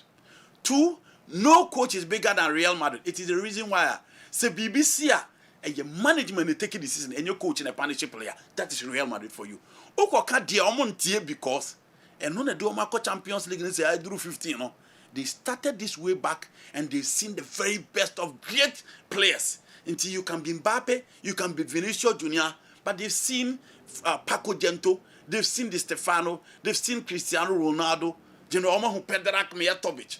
Oba who Luis Suarez. Into who ye one also ye Vino, ye one also ye Kylian Mbappe. Into Genoa 1, Madrid fans are disappointed in Mbappe because of his attitude, and number 2, Madrid fans need be the way I know to whom Mbappe no. When he arrives, the game model and said you're not more expected. Into no man are unpopular within the team. But I've said it earlier. The problem of Real Madrid is neither Vini or Kylian Mbappe. Areas need be at to see until they fix those positions, Genoa. But for me, the problem of Real Madrid, it is not Kylian Mbappe, Genoa. Wow. Yanko, ye nimane me ndadu mienu nebe peja ye mo Kessben television Kessben 3.3 92.9. It's a Chelsea win. I don't see Anslot putting the pieces together to run route over Chelsea, though it's Anfield. Liverpool 1, Chelsea 2. Forever Liverpool. Good morning, Sergio. Strong Amido. South Korea. The Ode Abre Anopei and Echa Egunum. May 9th. One of the darkest days in the history of football in Ghana. Rest in peace to the gone souls. The Fufro and so the Abre no. Bright. Where are these players Anthony Osei, Charles Osei, Gordon Prempe, George Osei, Dan Opong, goalkeeper Esel Mensah, all of Kumasi Asante Kotoko in the 1970s. Anthony Eko Opong, Dunkonofin, and Ebusa Bright Yabuatila, Sarkwesini. Supporters of Real Madrid should bear in mind that no condition is permanent. Also, position is not possession. Mbappe isn't the problem. It's just a matter of time. Okay, Simon, Kessie, Tema Community 1, site 16. And so the message we abre and anopay. All right. Referee Juliet Apia never liked Hohoy United FC. I support young apostles for change in the referee. Good morning. Didi Eddie Wayfree Hohoy and Abre. Didi ain't in our casa. So the referee never liked you. Okay. Jolette Bright Yabua Taylor, tell me something about Robert Sean. Where is he now? And why was he named Ebo Electric? I'm Oscar De La Hoya, Ejusu Onye. Oh, Robert Sean has 7 babusa so he. Oh, Robert Sean, why Yankopon Edia? Why Yankopon Dia? Or Connie Crutch, we're free Kakra. Why? Wafa, good morning. Who is the best striker in Ghana now? I'm watching the show live from Nkoko, CEO of Big Man Aluminium Ventures. Message out the Abre and Anopay and so I don't know. Aaron Yankomasa in grown out the way and so Abre. Liverpool is winning today. But what is the GFA doing on this May 9th? The social media platform is not talking about a disaster. Oh, sir. Any social media be brace. No, he's talking about right? And he's talking about the FA. And I make say then also then no more or May 9th. Now any social media platform so. Is that so? Let me check from the okay. side. We have to be sure. We at the I'll say I'm happy for Bruno for winning the Sports Writers Award, but I'm sad for Rice. The same happened with Van Dijk in 2019 when Messi beat him to the Ballon d'Or with just 45 points. It was because Salah and Mane won more points to split his. And also, the same happened with Vini Jr. Sake of Jude and Carvajal points split in 2024 when Rodri won. Kojo Achilles, Udwe Ifraha for Kenya say number 2 and so Abre and Anopay. You know, any F side. Any F side. Okay. Okay, I have Facebook. I have to be specific. I have Facebook. Okay. Ghana versus Morocco and the 17 match on there. Oh, okay. And Ghana, your game World Cup matches in the Bina. On my interview, questions and good faith Ghana sees 5 million partnership with Ghana football and and prosperity and crown and on I see. And on May 9th in your FE site. I was Facebook. Wow. Check it X and so and I write check X. Don't check it X or X. Oh. I refer now. Be an referee. FE site May 9th net. I won't can be on for almost site. Wow. Wow. You know, I saw the football at the recent football administrators. And say Jimmy knife. Say Jimmy knife. Say can I cause so krumai. Cause so almost from baby or mobia no baby Jimmy knife there. You know, you don't have to be surprised. I see. You don't have to. Website and so now. Wow. Papa. I referee Ben Kwano. Boapaya and I referee. And I'm going to check in here. Ah, well. The matter of my friend is a skill of preference. I think can be beyond for May 9th for our website. Oh, interesting. Now, say before the May 9th, if the leaders are interested, at least in case Nkomo send a signal from Mondays about BC May 9th. Word of caution. Videos at least. Paint a certain picture to football fans say at least say na eba o na you make sure say enema say you be train one at least ka be ho say awareness no from the FA but you hu here. My question is about May 9th, and I want to ask what happened to those policemen who fired the tear gas on the supporters. Nasir Hassan, anyway, free Saudi Arabia, and Abraham and Anope, free Saudi Arabia. And this explanation about Ronaldo versus Messi debate makes Ronaldo a complete player. But it's unfortunate how people watch football. So I don't understand why insults are being rained on Andy based on the debate. When I checked the comment section, oh, hey for no. No, which I'm a video need to face. Messi for no. Yes. No, they are doing that based on emotions. They are not listening to the analysis of what the question na nipa ni posu here. Omo ntie the analysis. Oh, so insult and I say a good deal when you know where did attempt. Oh, how? Oh, but say football fans when they are dealing with emotions. I don't know. No, you know say asemna okano. So being the superior pointer, did the attempt no be? I did the attempt. Yes. Said you me ready. Instead of say on no nyadwin on only point ni. On no nyadwin. You know me say insults. Yes, Messi Ronaldo ashe go do chair Messi. Na social media. Right, how do you dispute this? Messi Ronaldo ashe go do chair Messi. Into your Messi fine, how do you dispute? You cannot dispute that. Into you will go by emotions and insult me. Me say Ronaldo lifted the image of Portuguese football. How do you dispute this? Ahead of Prince Henry the Navigator, Bartolomeu Diaz, Maka Joe Jesus, Maka Jose Mourinho, and Maka Figo, Maka Rui Costa, Maka yourself your story. And I'm doing Ronaldo about top. So how do you dispute this? And again, the question I'm trying to test him by going for Ronaldo. Into a matter of question will be the best answer. You know, at a point, social media, so yeah, repeat, you don't come person coming trip be such a later na mijai.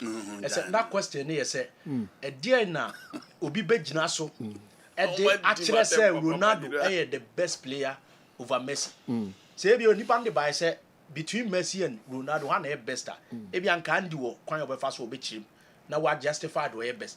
But when they are one-sided, say, oh yeah, Ronaldo fana. And they are the opportunity to be Jinaswa, who be defending Ronaldo so the best. Me kai say me in this case, hey, one side. Personal o Busano. No, Andy a catch and say, oh Ronaldo fana. Okay. Because Andy a minimum. Yes. Minimum. Yes. Time be about Ronaldo. Oh, who no cross tapping. And I'm me kai be because Andy me try how say Ronaldo tapping. Nam the go be about we say tapping us. In the Andy a minimum no jaina onko enya on nessa no obeka. It depend on question no the buy no. Hey, social media. But it's all part of the job. Social media abeboa pa but the negatives no I know you. Social media they abeboa pa but negatives no. It's part of any partner asem na on tia say tell the okan. And I'm glad I will challenge myself and go for Ronaldo. Who had what about trying to the atemo? I said on say go to the book no tie the okan. Yes. That's all no divergent opinion be I no so bet no. There be on your side. Asem na waka no. On tie da asem na wo ka no. Baby. Emotions dey general. No be kasa na oni nyadwe. Also fu adwen kire bra. The okan yi me no nyadwe. Say na me my on your side. Or see the work na direct to do whatever no could be. Only I do. I don't want him nobody there to know.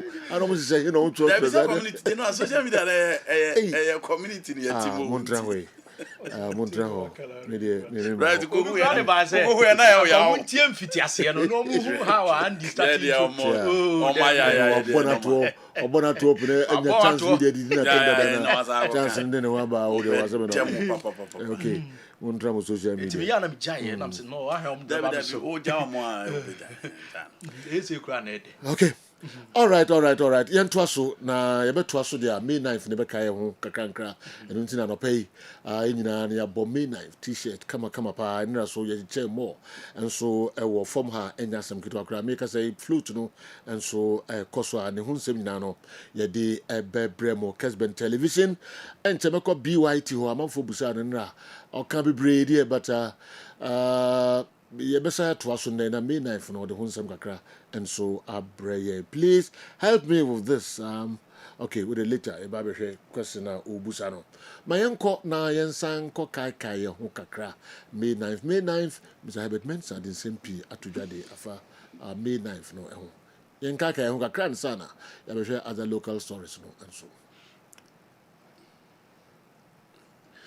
The stadium disaster is a day that will forever be with me and with many.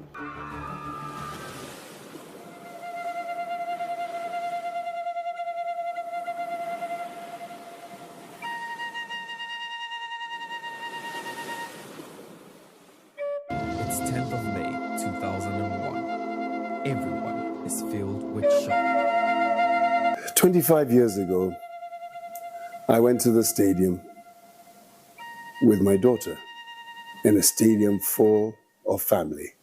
When I say family, I'm talking about the supporters of Kumasi Asante Kotoko, as well as the supporters of Accra Hearts of Oak. Contradiction? No contradiction. I have red blood, and I am Kotoko. One of my best friends, Harry Zako, is Hearts of Oak. The late Alaji Hearts was like a brother to me. And we often went to the stadium together to watch these two great sides do battle. And yet before the match or after the match, we always spent quality time together. Here at the Clásico Stadium, and it's a good ball to Lawrence Ajay with the quick, and it was almost there. And a brilliant flag it was from Lawrence Ajay to pick it up. And the flag went up by Cab House of Folk now. Well, the equalizer has come. Ismail Ado has made it for the Phobians. So on that Wednesday, that fateful Wednesday, when it had been raining and the disaster occurred in the stadium, it is a moment that changed my life forever. It takes little things to bring about tragedy. You cannot imagine that at a football match, one spark could lead to such disaster. One event leads to another event that leads to another event. It is not as though the two sides were fighting, or Hearts supporters and Kotoko supporters were fighting. No. The match was over. People were not happy with the officiating. They reacted. The tear gas that then followed was unnecessary and badly managed. The gate at the bottom of the stadium was locked. How do I know? Because as I left the VIP, as I've said on many occasions, at the calling of supporters who said, "Chairman, please come, Chairman, please come," people are dying. And rushing across to that side of the stadium and realizing that the bodies were choked and going back down the steps to the other side and seeing that the gate was locked. It haunts me today. The cries, the shouts, the anguish, the rainwater, the odor, the smell, the struggle, so many things. And going back out, shouting for people to help and carrying those bodies one by one by one and making sure that we try to save as many people as possible. Energy, where did it come from? I have no idea. What we're talking about, I don't know.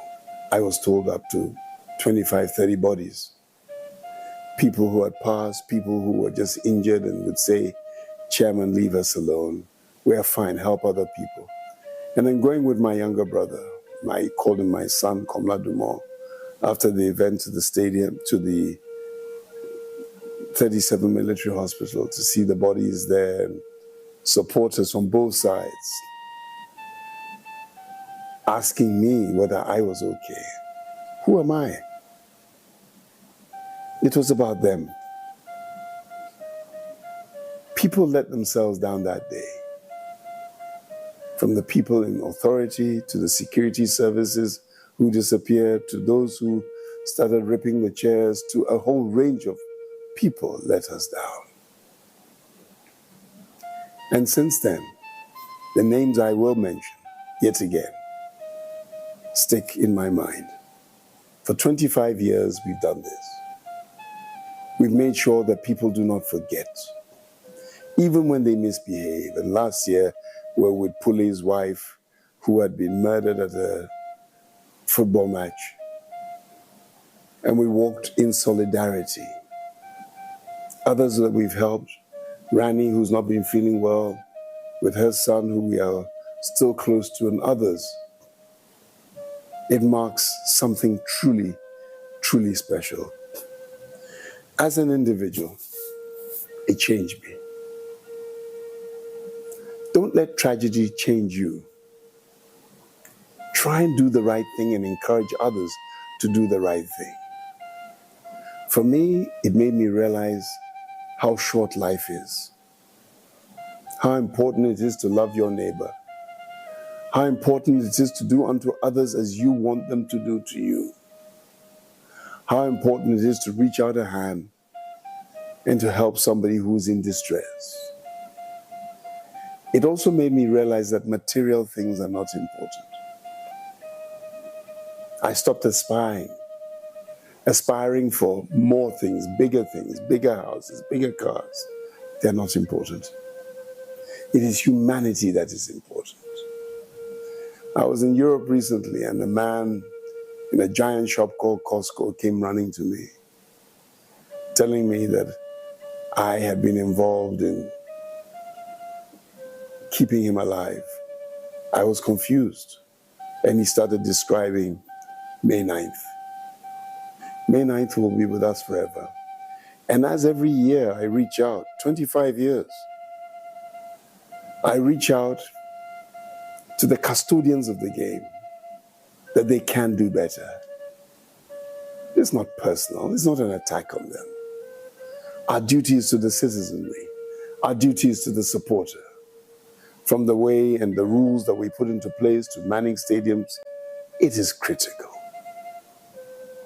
We have to do the right thing. Every time there's violence, every time something goes wrong, it's a tragedy. And 126 people who died at the stadium. And I'm careful with that number because I've been to the monument at Accra Sports Stadium some 10, 15 years ago. And there were people mourning whose family were not on the wall. There were people who were not properly identified. So how many actually lost their lives? I'm not even sure. Perhaps it's even countless. I just say that May 9th, this year and every year, let's remember to come together. We are brothers and sisters before we are supporters. I remember going into one household in Kumasi. A lovely young lady had passed in the disaster. She was a Hearts of Oak supporter, I believe. And in the same house was her uncle who was a Kotoko supporter. And I was reminded about the days that I would go to the stadium and the tension because the crowd, you've seen the pictures of the crowd when we run it, was so huge that the stadium would shake. And I'd call my friend Harry Zakor and I'll tell him, before this match, Harry, let's sit together. Let's walk into the stadium together. If it is Kumasi, let me hold your hand in Kumasi. Let people see that, yes, we are deadly rivals on the pitch, but off the pitch that we are brothers. And all these years later, Harry is still my friend. His son Farouk, when he was young, asked that I be his godfather. So the bond is something that was always there. Ghanaians, treasure and enjoy peace. Stop those people who would like to agitate. Try and bring civil discourse, because you will never know the true meaning of peace until you lose it. That is critical. I'm just going to call out some of the names. Please don't forget them, because these last 25 years, I have kept them in my diary. And I've tried to remember all of these names.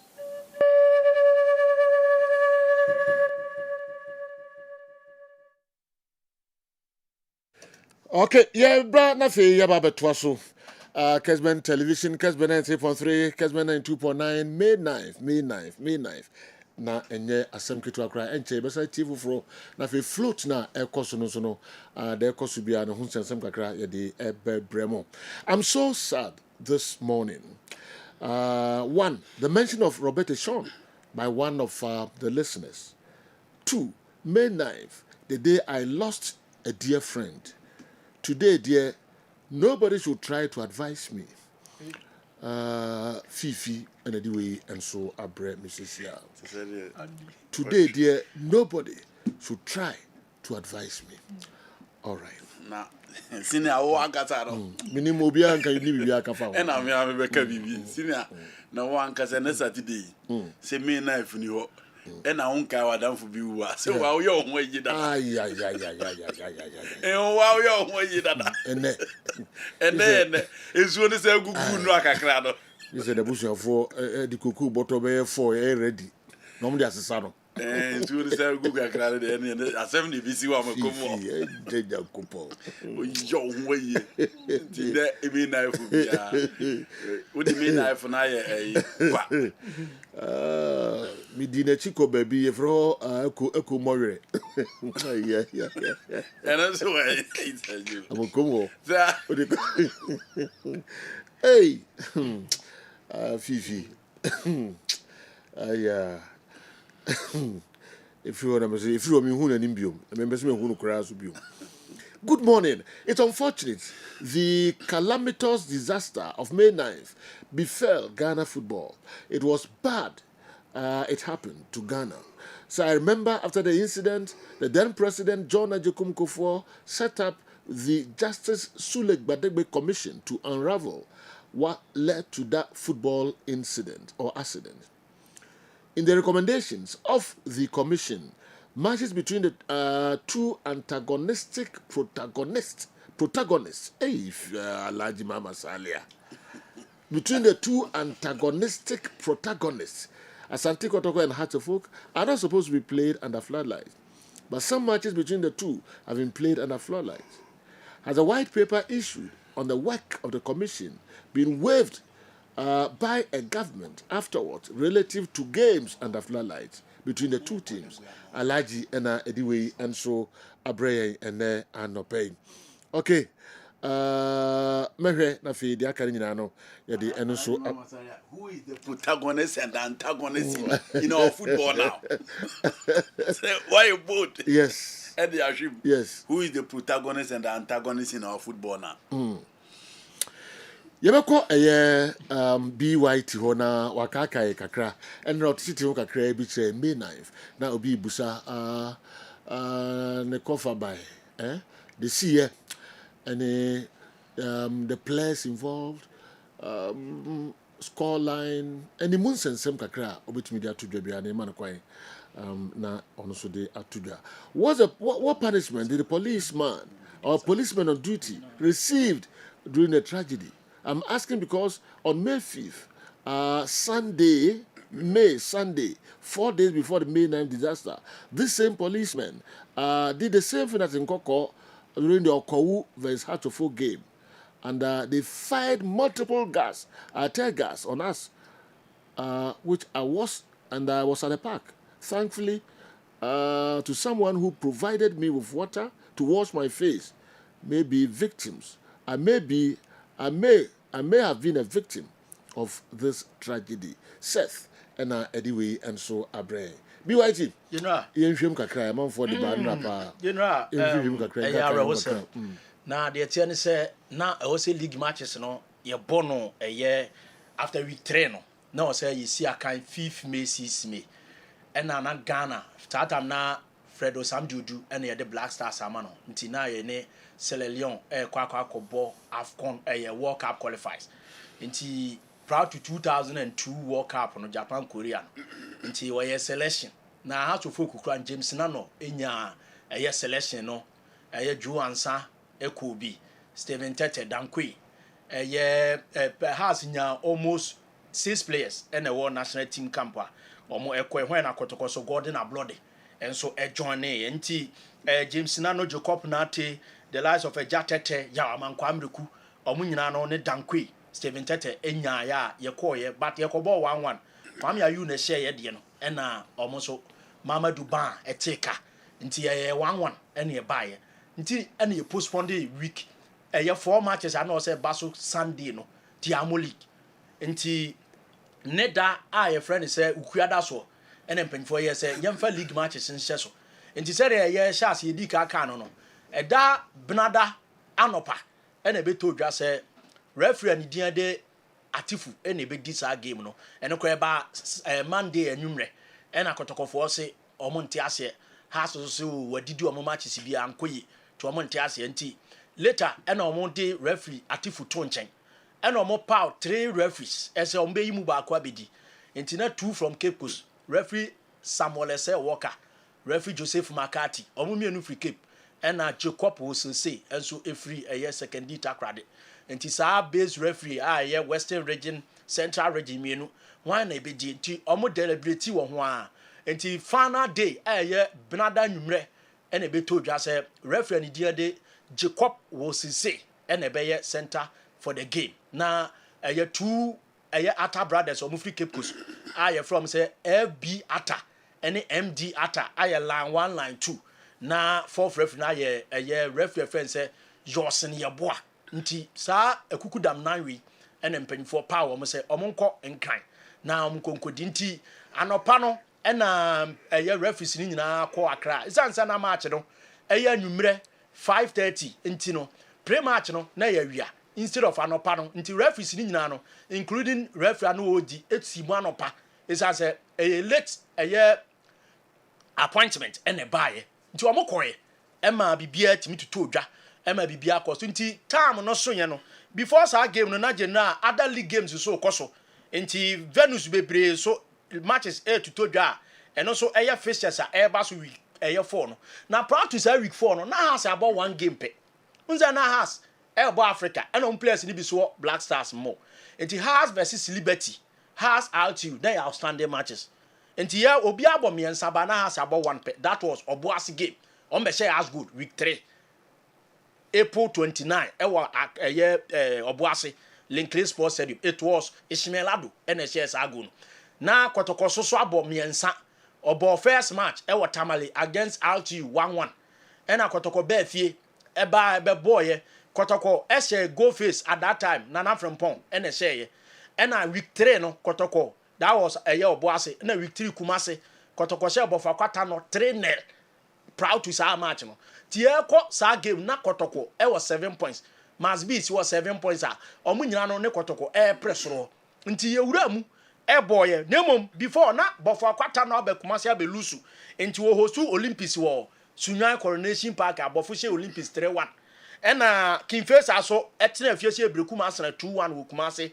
Sports Stadium ena Danseman enso ene team andia de Dow Youngsters Dawu kwose Danseman 2-1 wo Boase ena Hazake so ehye Masbis 2-0 Achu kwawe ekolusu 1-0 to Oko United ena na kotokoso ne has airbo Gapoa enso any go face enso boya go face so kwose Gapoa 1-0 enti kwa ebibrem ni Liberty die no nso no na nsuo na to wa Accra no affect no nti sa game no enso so baye but Liberty kwose 2-0 die ba na no ye de to nche kakransa nti je na match ne koso na de atienie obi aye set na House of Folk started na om coach Esasi Josa Tukofio de Same Ajay Bamako ene Japom 2 no na House 2 no Jawaman Kwamriku okay Jacob Nate 3 4 and 5 na Steven Tete ene Dandim Kofi Wayokoi okay na omu nyina akọ Black Stars omu ko Bobby ye ne Sierra Leone omu nyina na free was abaye into we has back for na man Kwame Kukobi James na no koda go ba we no omu de Samia je ne tum na no kra ndrese na Ebenezer Amadi da na che bench ena eye Joe Ansaibo 6 ono so ko Black Star game ni bi into 7 no ye Charles Akoyalote 8 Lawrence Ejatete 9 Ishmael Ado Mfanterebu 10 Yibanolo Sekufo de General and 11 Charles Asampon Bismarck Barnier the terrible tiller. Has a bench no unze 7 a better bench 18 players na has a present a Bendida and a bench down upon at a bench George Iranu from Kimfesa at a bench na a player your friend say Kenneth Sapon unze Kenneth so no oye wa mu Kumase ni ade akwa no so te bench ena Richard Ninoy enche bi obekochi has na ono so at the bench has of folk bench no enso so eno no na Edmond Cobson enso ye part of the bench ena Bernard Dombote this game no kwa no bote be yi Chastela enso afiri mu na we ene has team a omede koye Kotoko so start goalkeeper Osei Boateng in goal 2 no Kwakudua na wawie high school small boy delayed Kwakudua Eric no any go 2 3 Godfrey Diabua TV3 delayed 4 and 5 na Dana Kwapasi any Joseph Henrich and I say senior Joe Sam edano omo rest Stephen Odro and she says I need near Joe Sam ne Gordon a bloody ewo mfimfino na Lawrence Ejay bo 7 and a 9 no Shela Alasa Shelali 10 Nana from Ponzidani and 11 year Frank Aswa omo na shase and Kotoko edit 20 players in a quarter I say oh boy away I say o adjust with team no bibia betimi asi okwanso enti Kotoko bench no na goalkeeper na ote Kotoko bench Louis Kwenu from Liberty to Kotoko no na te bench and aye player bit say Anas Mohammed ewo ho wo Kwaku Kire as number 3 bia duru je de onso ba be sha anan aba be si aka ni bi Stephen Odro etna bench Angelo Didon na ono so te Kotoko bench wo na Patrick Duodu na Abedi Safo players we eso tena bench e de macro bia Kumasi Asante Kotoko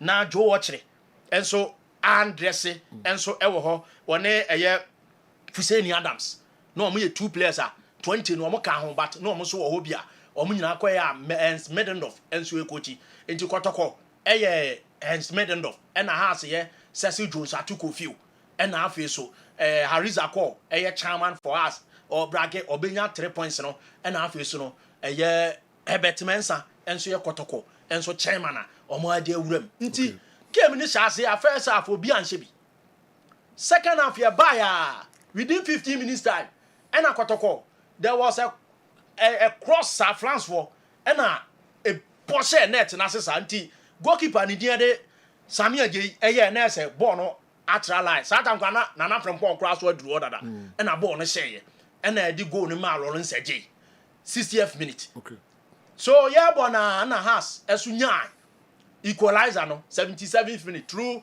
Ishmael Ado satan na Ishmael enya former week ni nyina wa about 1 goal esan say week 1 pen na week 3 no na no asha goal for and was say nti goal ni on say e baba share o santi e ma nana from your friend is nana from Paul so wura na tinimu bi e ka ball ni che ba na mususu say ball ni di counter line so nti goal ni nie but na goal no ayelo nsa je de na e di ka be share net na so no and a refugee nti according to Yorson no e for referee all record goals no na say no na ha susu nya omo de e koba ya na panyan Ishmael Ado so ka ball ni tum sata no agi goal ki na to aso mienu etina eyes bidin nyina wo ne ho yie pa na onya sa equalizer no na second goal no eba 81st minute has esa ehye na goal ni ba wieye no eno achi ya pon obi anim se bibia tutom ya obi ekofie na sata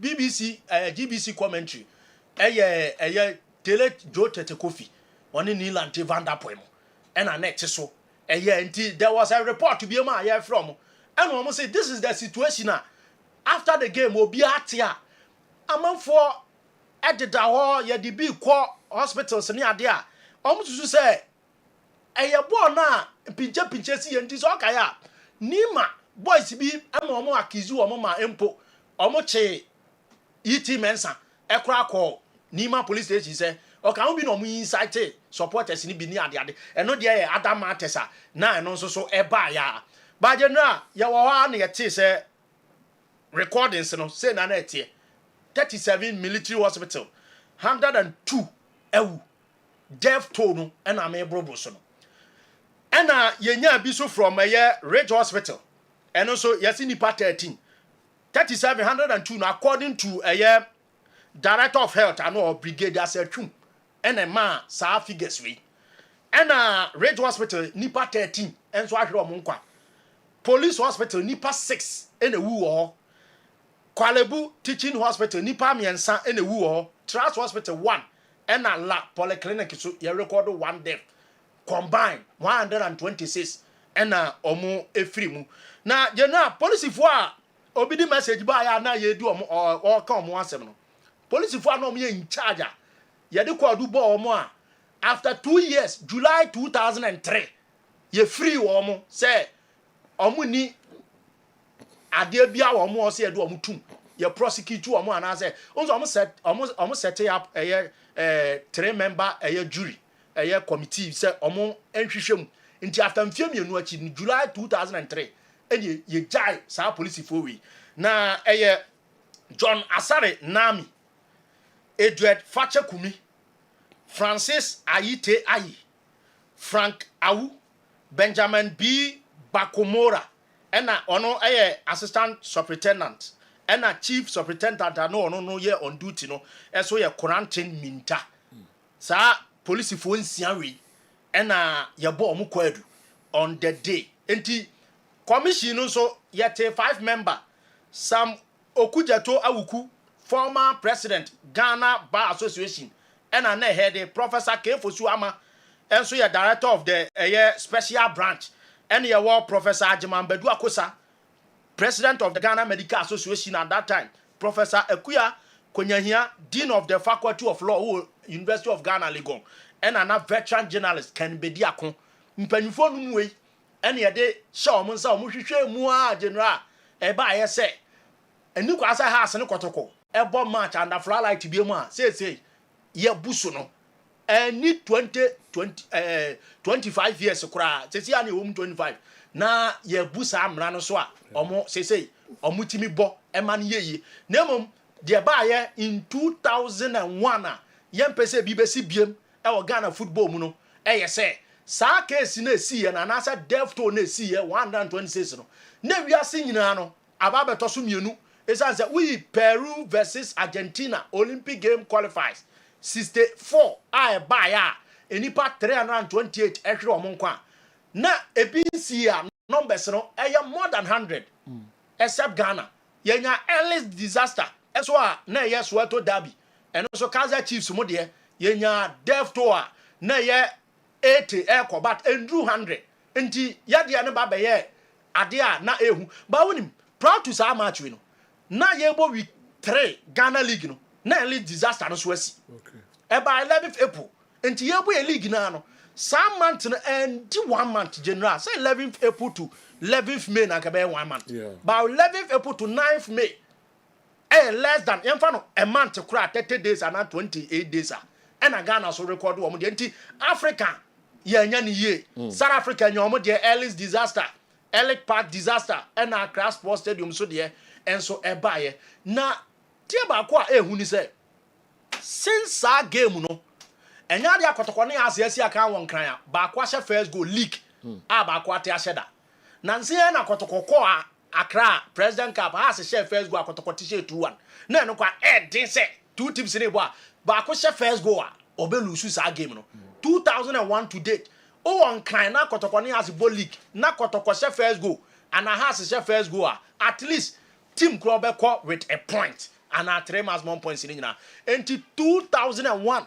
ade a ye remfi da May 9 Wednesday midweek game proud to say game no na nsu ato kakra na ye wuram na obia nim say ye kwa witness a good football esa say na before that match na that year na di anim na 2000 kotoko akwaje 4-0 e wa Accra so fokunsa no a obi asusu say Hearts beto aso asa kotoko na since 1993 kotoko nya win e wa Accra Sports Stadium da enti kotoko okọ no mda so omutirim say after 93 September a omko say Hearts 1-0 no omko akwato omo 4-0 na ba ye no enya de omo bojo so nti ombekọ no ma kwatete Hearts bi esan say omo hu ni say sa 3-0 against Bofa Kwata no na omo de kọ a kotoko ye unbeaten 3 matches 1 draw against RTU and omo win 2 matches ato aso no omo betimi akwa akose ama bibia so atimi akoye but omo ko ye no match ne ende kotoko lose ye but akira asem no na na edin nti unim say general tama Ishmaelado tu fie na na ha asem pan for ye fast etwa take it ma Ishmael eko Italy okay say onko tramam ono na wo say 2 goals no ono so goal a o say etwa to and susu say offside and offside this how you need buy nti aso for ku frɛ no na omga so omra anado na omoye visa ema general Ishmaelado efri Ghana nti all free o man mu no te and we ye Ishmael na kasa interview bi a na no osaye say ono no ote ye no na oni Ghana because okofi obi afre we friends ah wo was ofi was okay no makate no obi anka hwenkyere no onya sa asempanyfo afre so omra okọ secretariat kikiri ade achen ya na ha se tra flight ticket ama no straight to Italy onko e training and enu onya ne nte se bo no mo boy na nipa ewuo no afa na ono so ete a nipa ewu na counter a ansa na wo ba nti na psychological dey house of folk enso the two from say o man hwe ya e bia psychological betimi ha Ishmaelado san say ono e go ene ni 2 goals mpo a o say ene bia dey sa we ya ba nti general arawo sempa e wo Ghana yen football man yen pese ebi be say CBM enso e wo wow enyasem kitu akra Iroho. This is Doc T tuning in from Reading, UK. Watching this video has left me incredibly emotional and teary-eyed. As someone who has spent years visiting stadiums, I thank God for his protection over us all this time. However, it's clear this tragedy was preventable. We must urge our leaders and football authorities to take their responsibilities seriously so that never again is a reality, not just a slogan. My heart is heavy today. Dr. T, Reading, UK, and Apejawe de Abrayan and Anopain. And that's some kitwakra. But I'm listening and I really want to know what happened. Brad is explaining, but I haven't heard what really happened because the match ended peacefully. So why, what really happened afterwards? Who asked for the stadium gate to be closed? What triggered that decision for it to be closed? Did it originate from the fans? Please, what really happened? Right. There'll be Abu Zaran Mohammed, Air Force Base, Tamale. Mohammed Nadiwe and so that time acting GFA president here Emmanuel Uswansa chatamana owo ho ne ade na yenya bra na ye tie ne niam bi a interviews ne ade ne hwehwemu o maye ono kra no no o kase asem no say de omu ehu ya ne say yapon no according to reports police for na omu so no omu on duty am bo nipa nsie de no ene say omu say omu tutu nkonya ba eti no omo de omo try say nka omo fire tear gas no na nka etimi aboa na saa de na jai enti eno na ma am say na nipa dom no so akọ akire ho a omo obi anko ye enti eno na ma stampede no mfa say omo abo ape so we kọ na nim we ba na chi na bi tie bi so ene de saa de we enso ba enti o nse da hu ade bo na nkasa na no ya bo awie go no kra ba je na no say about 9 minutes plus additional time. Until about more than 10 minutes after the goal. You about more than 10 minutes. Na bibia you okay. Ya ponko. Isi day. Nke ebia ya mona ensina ebia during the game na ebia sa incident ni sini ehu say ye mpon ye. We so ya abo bi ato so awie. You see earlier no and omo hu say anko yie no. nti omo revisit sa incident no so wona ma sa goal by nti yen tiase na dey sa pinching ne ntokwa no na police for no so overreact yen ko fan sem we nyina and so okay nti doctor read in UK or say never again no I say a reality not just a slogan. Never again and sad you who na we sentence I say aba man aba say 2 no I course so time because say gas it will to a course no ama abo obi ani sabi ama na ni ba ko yi ewo baba yara kotoko brikum Chelsea January 2020 yes ena okay Dr. Amusa Ponso ewo brikum kotoko ni brikum Chelsea yes eno nso etuo kuta obi wode awuram eboa on ena poledi a bro bebrebe ni pra bebrebe na make say a bro ni pra bebrebe wom de entimi nkan obi so asa wuwom ntino ye hwe bibia na sa match no bi busa say dey ni see afterwards say had to focus 2-1 right na league bear and I had to folk the same league no ko the same was our league no samre no FA president ben and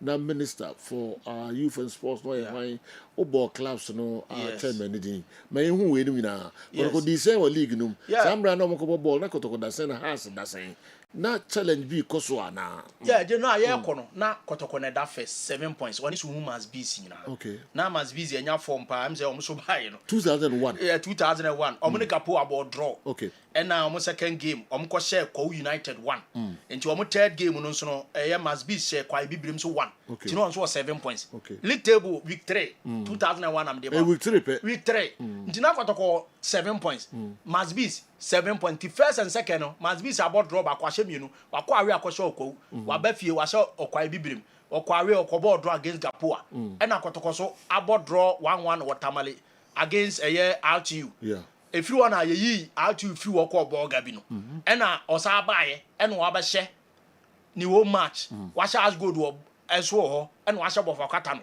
enti kotoko ahye 3 matches about 3 matches washe 2 matches and wa draw 1 but now has of folk ewo 2 outstanding games RTU Liberty okay na outstanding ye born August kura after BBS na ye resume back no anza na mama has about 2 outstanding no ti has Liberty 4-2 o sa she RTU 2-1 okay e was a occasion ni mu a season ni ye we league no has na J Ghana league no has the 64 points na J and a kotokoto so mienu 55 points and he has between on kotoko na 9 points difference and esi enso e wo moyim na de no ye GFA president no me kan say na ye government na yi enti na oye acting na ye frɛ no Yimano Osu ansa ɛna ɔno ɛna na GFA president at that time so be Asante regional minister oh minister well no battle e wo when baby because bom so sasa am so baby kura na o free e wo kwabre nti me kai pa nti sa pepe na net here the when the GSA league no has of has the GSA league yes that was the 5th league title has age okay and no free immediately after that incident you know league matches go so and I'm suspending league for some time didn't see you know I'm suspending league for some time say ade we see we there or say you suspend bibia even now say as good ebo aviasao na no so CAF Champions League your friend say CAF Confederation CAF Winners' Cup at that time CAF krata ba say against Aviasa no kra no on so mon twen so hwe no mo ambo nti eno so kra de sa CAF ba mu ye de share freedom FIFA nyina send Ghana messages and so nti from May no it took 10 your friends 1 month 10 June and sana ye bo week 5 matches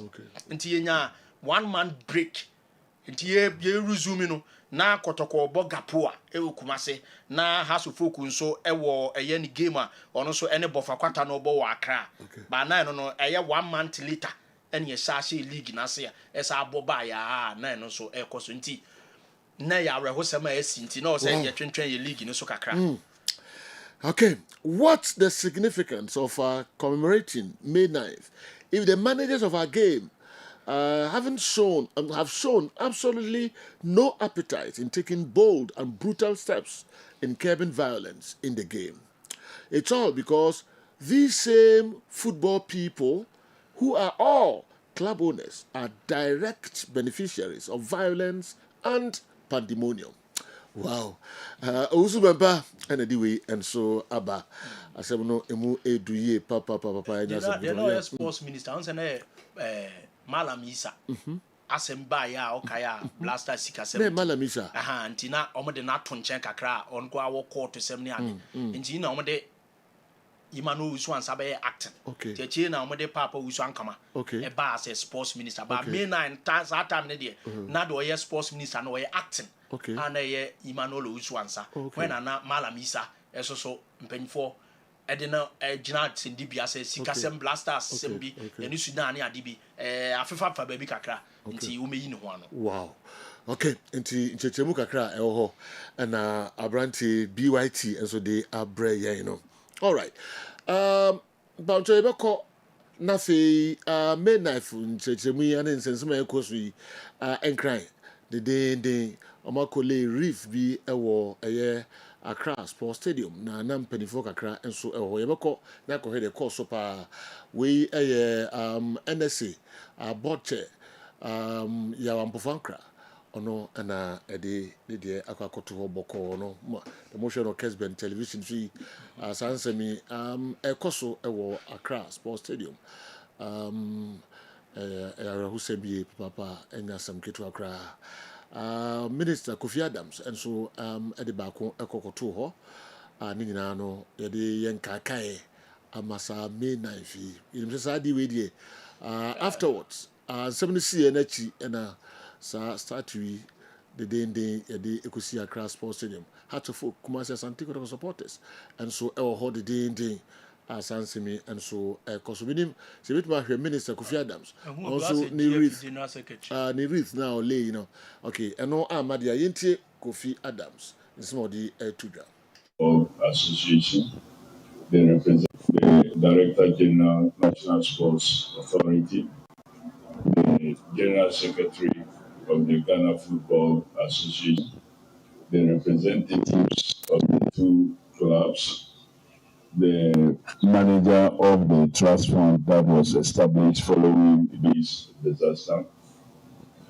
Numo Noi Osikan the Clotehulomo and the acting Osumanche. Oh, okay. And some no edoso and honorable Kofi Adams or the eto edwa na we aduma edwa the free dwa connect me yi mkrankrana e de bebre enso aka ho. Prosper Harrison Ado oye FA General Secretary on so kopie ase. International FA rep enso yeah.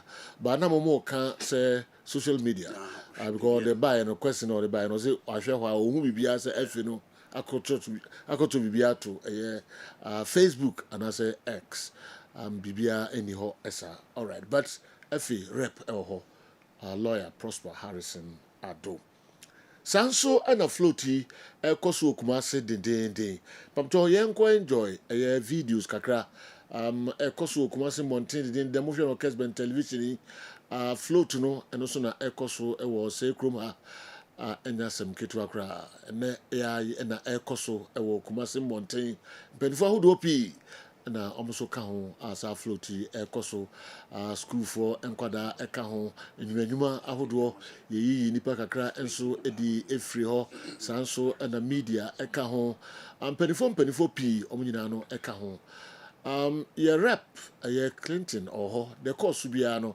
ye bobo ni nyina no na akire ye de ho nsem and so Bremo. We a final was legitimate Kessben Television, Kessben 93.3, 92.9 Accra, DSTV 364 Go TV channel 121. All right. Ura Herbert Benson at the Penifok Accra Ase. It was May 9th. And Kakai Pamto Yensanti Kakra na emetwa so mfamamo. Yanko 1 na yenhwe video ne kakra. The odor, the smell, the struggle, so many things.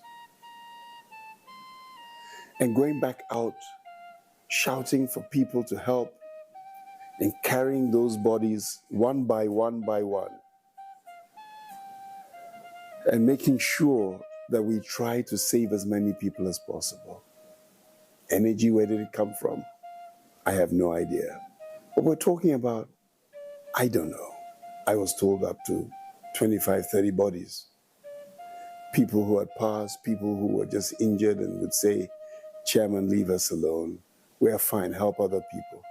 And then going with my younger brother, I called him my son, Komla Dumont, after the event to the stadium, to the 37 military hospital to see the bodies there and supporters on both sides asking me whether I was okay. Who am I? It was about them.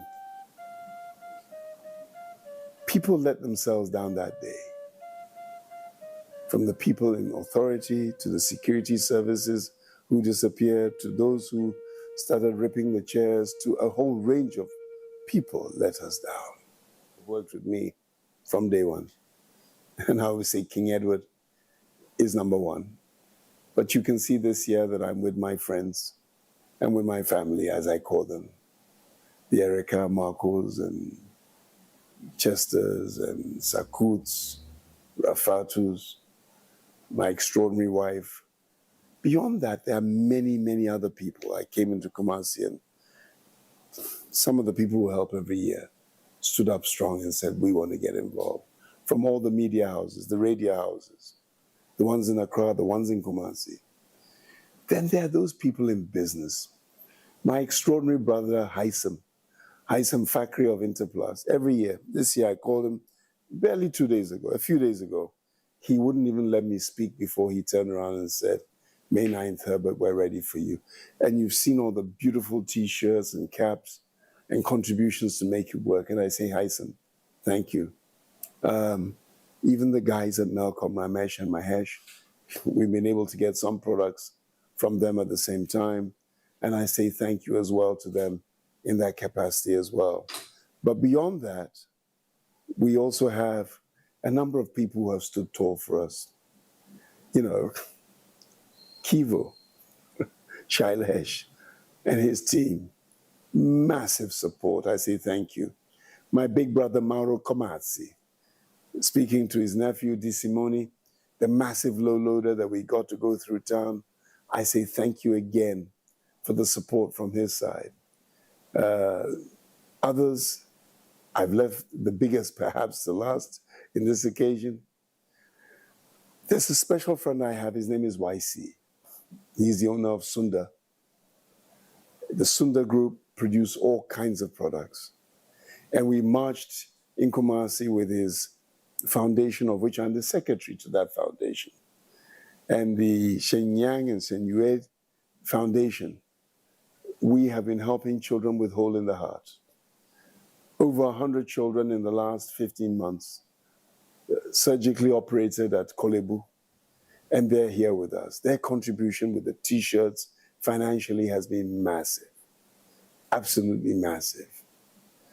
Many others, Kwabna Kesi, Kessben, providing us with rooms and a bit of support as well.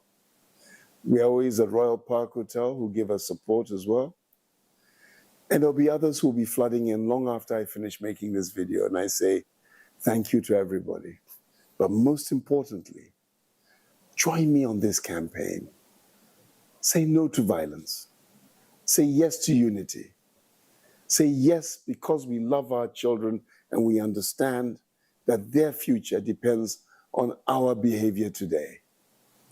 Let us celebrate May 9th because it was 25 years ago, and we will make sure that you never forget.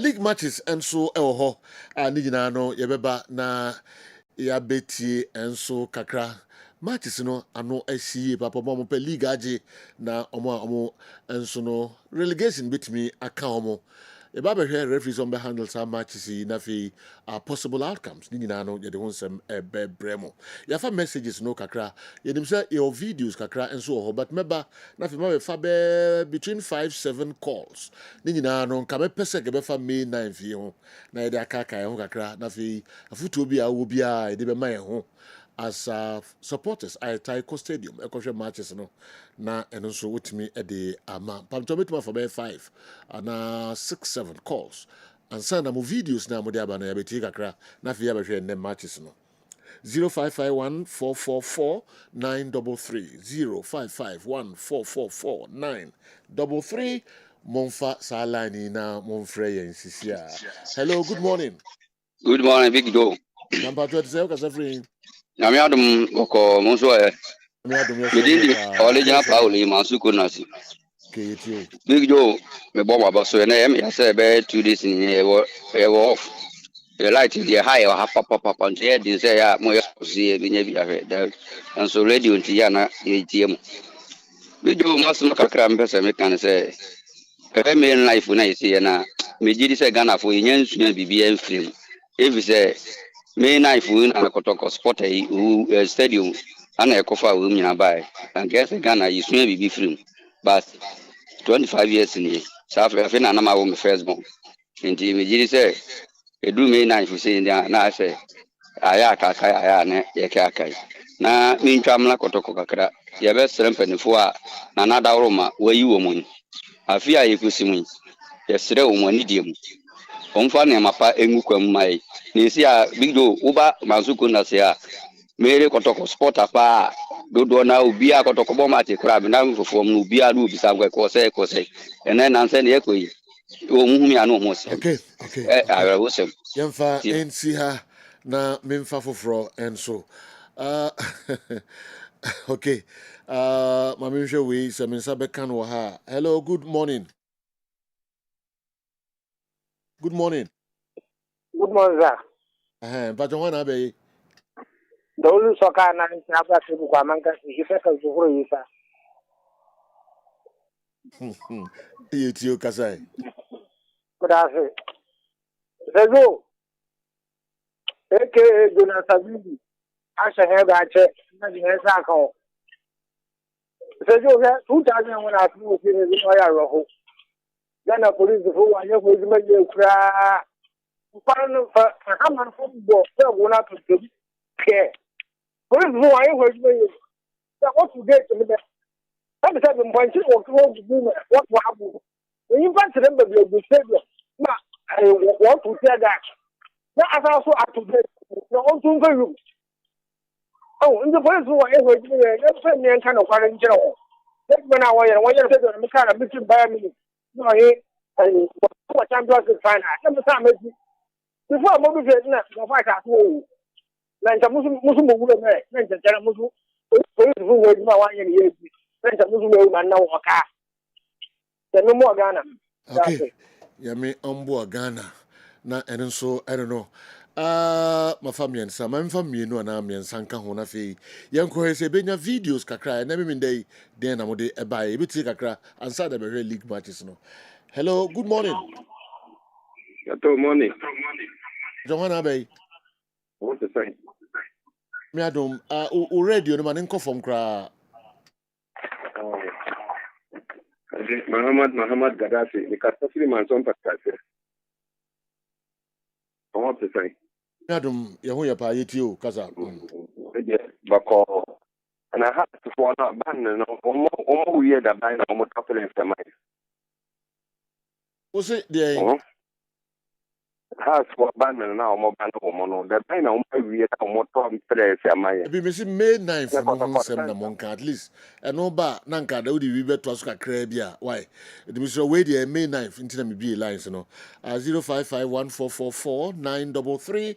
Me for 2 calls enka ho na fi yanko for videos no enso kakra. Hello, good morning.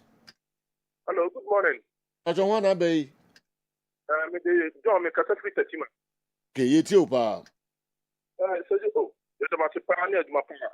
For the main line for the Markai, I send baby was in Kamia, me could through I buy a part. Politics are yes, supporters me. The Euro football. Because now I have 97, 98, 99, 2000. 2000 is and if you buy so much is a half year. And I got to go and it says, born now, you're going to go in. Where these supporters need to be.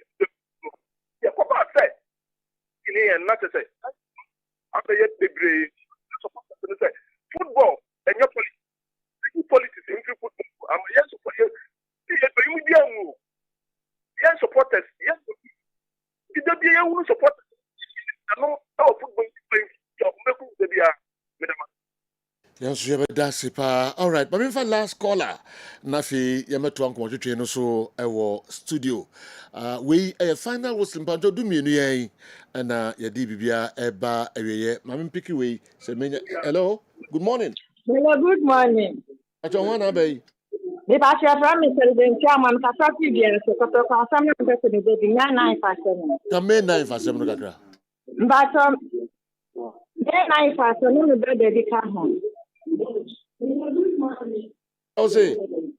The same man, none of the come home. Sir. Oh, Kusa. But Yabo pardon to me, but she has 25 years, do not and God and it. And one machine, Yamabushi, putting in an eye. I know what I've read. Why? Okay. In your man who can say, Anna Bibiano, I come up. All right. Yeah, the best here na pages, videos, to be ready. Yenti and also crabby, and I'm running no soon. Nafi Yemesh league matches, no, na Yempeja Yemu. I want for the videos, Kakraba, Yenti Omokakra. Good morning. I was so no bigger phobia where the Ghost Weapon TV. Oh, Sian and Anoka, Sergio, Real Madrid. I'm a floss on idea. A below manager no on me handle team. Florentino Perez on J club no free a below and some one for my manager with my handle team. The manager floss must also count. Sergio, May 9th. That's where it is and a caution. Na yaw nyo bi okọ park na so nko a ya ni park na so nyina yaw nti na me knife na de so na bi mo ka no empen for Ghana Football Association for ka ho na hooliganism egusu ekoso ewo ya Ghana football omo nya hwe mfa ho nti madi kan aka last matches ya ebe no omo ya ni enko ho pa omo ni nkonko referees na ba bi di amanfo dwirem saa na de bi omo ya ekoso. The Liverpool so the Chelsea for some amount and for Chelsea team no so there. Is it a 4-0? No. West Ham Arsenal. Ebesan West Ham say still Omujino Manaso. Then for Mundia go goose and match in the game. But Arsenal every ASR match. Say Joe Monanya. Sergio, good morning. Sergio, me did sound up here with the Chasunku Free Central Region. South Point, Mr. Obin. Bia so chamo. Fancy man, phone now, Bia so chamo. Sergio, I'm a paid here, Monsieur No Gugu, and one Monsieur No 20, maybe I will call. Sergio, I'm say, and net Kaya Kai, 2001. From a 1 year ball, my Ghana, or Accra Sports Stadium. Then I see my former CEO, Mr. Herbert Mensa, say a fee Drubia or Kai or more free moon or more prior, a bushing for dear toll money in a my shirt of fay. And ye easy, the Kai sound on the pa, almost an amisa, but the Kai sound on the pa. Na Uti TV hopa ne nipa sabi na asfem pa dano me kai papa bi na ne tifi no e sofo nso osoma me ma me koto nsa papa bi me ne papa ngo bi on na mpo okoto nsa me am koto nsa ma no o ma me koto nsa brel no o twa bi wo TV na ni se jo e kai sa da ne pa na am se we ne ye adesu hunu ma ye nyina o se yetimi hwe na mu ya bra ye kwa akohwebo nti ene da ne de se jo a great day ya kai ama also some ashomo ekra e was adan so yo na men come ho na ye dwuma pa mo yo ma man Ghana na men come ho e chew bia na ye twen bi wati ye twen na men come ho na ma ba. Yeah, good morning, Sergio. Sergio Aroni Yankuma say Ahenkro. Sergio, I'm say NA 25 years. You experience a match between Accra Folk and Kumase Asante Kotoko. Stampede and then you may be two tear gas near there. Press frustrated. Fans and so be brina shwamonko. Yama abusiafo ni nyina yako omo hwere omo de hye ne ade. Nanso mimi ho se yensua bibia emfemfere mu ye. Hwede esisi wo e park so. Hwenioma ekoso polewu. Tansia domre frempons wu. Sedo Ghana football yensua de emfemfere bibia mu. Eno na me ha me. Yenko GFF no so. Hwe ade we ye asi ankankai dum. Anka sabi ke betumi aye bibi e de aka GFF okomo official 100 amo fa hwe meto wo kotokonso sa hwe na ho Accra Folk mpo de bobo hwe na ho enti wen de na bema fans kura akọ park fans kura enko park enko hwebo hwe Everton and Liverpool ana say you dey for Liverpool for Hillsborough omo wuye Liverpool folk akọbọ edu saa time ni bi omo de flowers ni ade kototo ho na ekere bibi na ye de Ghana de yen kai empanifo yen kai omo abaye bi atwam yen kai omo de omo bre omo jani ya ye ne basa sedo ya ye ne basa and Liverpool so ne Chelsea e wo match we de Liverpool ya see ye Chelsea because Chelsea ya lie momo ya see it to me show said do Aroni Yankuma say Ahenkro money nyame enye adwuma. Good morning, General Clásico ne Old Batan Accra and pay Michio Bia was studio so I'm just about there don't be on General weekend we there big matches and pay 11:30 she Chelsea to Liverpool Anfield. Amumi enu nyina season we there nyoma shedan ko ye mom nyina nti amumfa mpem so na ye nhwe de ebekọ ana afin so ko Clásico ne mu so a Madrid to Barcelona our Camp Nou Spotify Camp Nou nsem sisi our Madrid asweye Barca for no so harmony ye adwuma our team no nti ye behwe se nsem na sisi wo Madrid asweye no ebe affect gameplay no ewo field no so ana nti Clásico na baso echena ne de Barca for no so mom fan show trim say Madrid for na eku ntokwa nti omoku ntokwa de ene bibia e de ombe fan fala da bi mamun jinsa because football the game Madrid for no bet me the way as show mun cry say no all those say eku ntokwa de but yeah, the unity ebe bo Clásico ni we Clásico dey Clásico en fa oni obi form ana dey sisi obi team nti ebe hwe dey ebe cause echina ana afen so uba ye Premier League no mun so aye de esro ehuru ase enso ehuru uhwe from 9th position edekopim 16th position bibia betumi asi nti I feel with the league in are competitive. Baby Adrunu and 9th May. Yempe etutra sembia, yempe pupo bia. Say obi protesti say on referee yesterday Monsisan. Yempe say yebe boy wienu na ntokwesi na di referee chi na we moja asem ni ade yesrem GFA yesrem referees appointment committee yebesrem pa teams na protest ya yesrem referees no edos na wo Ghana no mun system because baby edru na ni braba mun system na baby a enkoyi medamase mun nyame ni adwuma Clásico ni old bata na Accra.